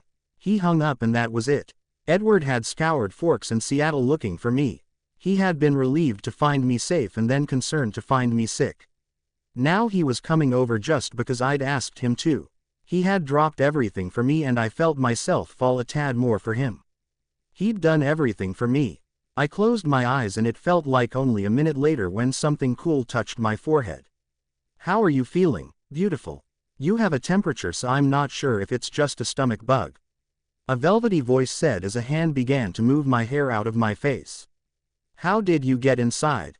I asked, not really caring if he'd smashed a window or broken the door down to get in. I was just happy he was there. I might have gone to Charlie's house and forced him to give me the spare key to your apartment. What now? That definitely got my attention. I opened my eyes and met his sterling emerald ones. You went to Charlie's house and you're here. Alive? I questioned, not even joking about the getting out alive part. I was honestly shocked. He chuckled. I'm alive, barely though. I swear, at one stage he was reaching for his gun, but I had to know you were okay. I called Charlie when I couldn't find you, and after I got the key to your house, I called you one last time and you answered. Figures, he shrugged, and I felt sorry that he'd already gone through all that when I picked up the phone. Can I get you anything? No, I'm good. Would you lay down with me for a minute? There's nothing I'd rather do. He murmured, more so to himself than me. The bed dipped as his body lay down on the other side of the bed, probably not wanting to push me with his closeness. Our pinkies touched off one another and sleep seemed to evade me, knowing his body was so close but yet so far away. Sighing, I rolled onto my other side and scooted my body over to his. His arm wrapped around me and he sighed contentedly into my hair. When we touched, a voice in my head was saying, "This is where you're supposed to be." I couldn't help but agree with it. Talk to me until I fall asleep. I questioned and he laughed. My talking does that to you? Puts you to sleep? He asked, and I could hear his smile as he spoke. Shut up. You know what I mean. Tell me a story, please. I felt him nod his head as he hummed an, "Okay," and I snuggled further down into him. One day, in my senior year of high school, I was walking through the crowded hallways, just minding my own business, when a flash of brown suddenly smashed into my chest. I looked down to see this beautiful brunette, who happened to be a friend I'd known for a while, and who'd I noticed had, let's say, come into herself over the past summer. I laughed. Come into myself meant I had started taking pride in my appearance instead of hiding it with frumpy jumpers and baggy jeans. Not to say the beautiful brunette hadn't been beautiful before that, because I'd noticed her then too when she and Alice had slumber parties and she wore these tiny pajama shorts. I rolled my eyes at him. Of course that's what he noticed. But as I bent down to help her collect her things off the floor, I made the mistake of looking up and was entranced by these captivating brown eyes. They were God, they were amazing. They were like bottomless pools of chocolate and tiny flecks of amber. Even when I was sick, I didn't miss the opportunity to tease him. Good thing you didn't tell her that. She probably would have thought it was too cheesy and ran the other way. It was such a lie. If he had have said any of that to me in high school, I would have jumped him that very second. Probably, he agreed, chuckling to himself. The brunette started apologizing fervently, and, even though I had spoken to the girl millions of times before and I'd even bathed with her as a child, I was terrified to speak to her. I was afraid that if I did, I'd mess it up. So I tried to play it cool, although I doubted she noticed because I was such a dork. He tried, but I cut him off. Was such a dork, I teased with a small smile. Whatever, Swan, he replied, amusement in his voice. I didn't actually work up the nerve to ask her out until college. I'd had other girlfriends before then, but she was the dream. The one for me, I just knew it. I saw this kid trying to ask her out one day, and at first I thought he was just some dweeb who she'd never date. But then I thought, what if someone else asked her out? Someone she would want to date, and it made me. I'd never felt so jealous. It was weird, I was jealous of something that might possibly happen in the future. I decided I couldn't wait any longer to make this girl mine. I had to have her. So I went over and I saw that she was struggling to let the guy down easily because she was too kind to flat out reject him. I told the guy that the beautiful girl and I had a date and set it for the next night, hoping she would get the hint and come out with me. Did she? I asked, already knowing the answer since I'd spent that entire day with Alice fussing over what to wear because Edward Cullen was taking me out. She totally did. He smiled. I was so nervous as soon as she said yes. I went to a meadow my dad brought Emmett and me to once before and set up everything for a picnic. Then I went and spent $85 on 3 shirts because I didn't know which one she'd like better on me, and another $15 on flowers for her. How did they get squished? I asked, remembering the maimed flowers he'd given me. I sat on them in the car and then had to change my pants because they had pollen on them. That got me to giggle and I had to stop when I felt lightheaded and nauseous. Edward waited for me until I was ready to listen again. I remember freaking out at her door, wondering if I should knock or wait by the car, but she saved me by opening it and making the decision for me. He stopped then, and although I'd been there, I wanted to hear how the story ended from his point of view. Keep going, I urged, and it caused him to chuckle. Weren't you supposed to be sleeping? I shrugged. Yeah, but it's an interesting tale. I got caught up in the storyline, so now you have to tell me what happened next. Okay, fine, back to the story. She opened the door and I could hear my sister laughing in the background when my dream girl brought in the sat-on tulips. She told me they were perfect and I didn't care if she was lying, I was too happy to. I brought her to the meadow, and when we got out of the car, she was afraid of walking through the forest at night. So I held her hand and whispered, "I'll keep you safe."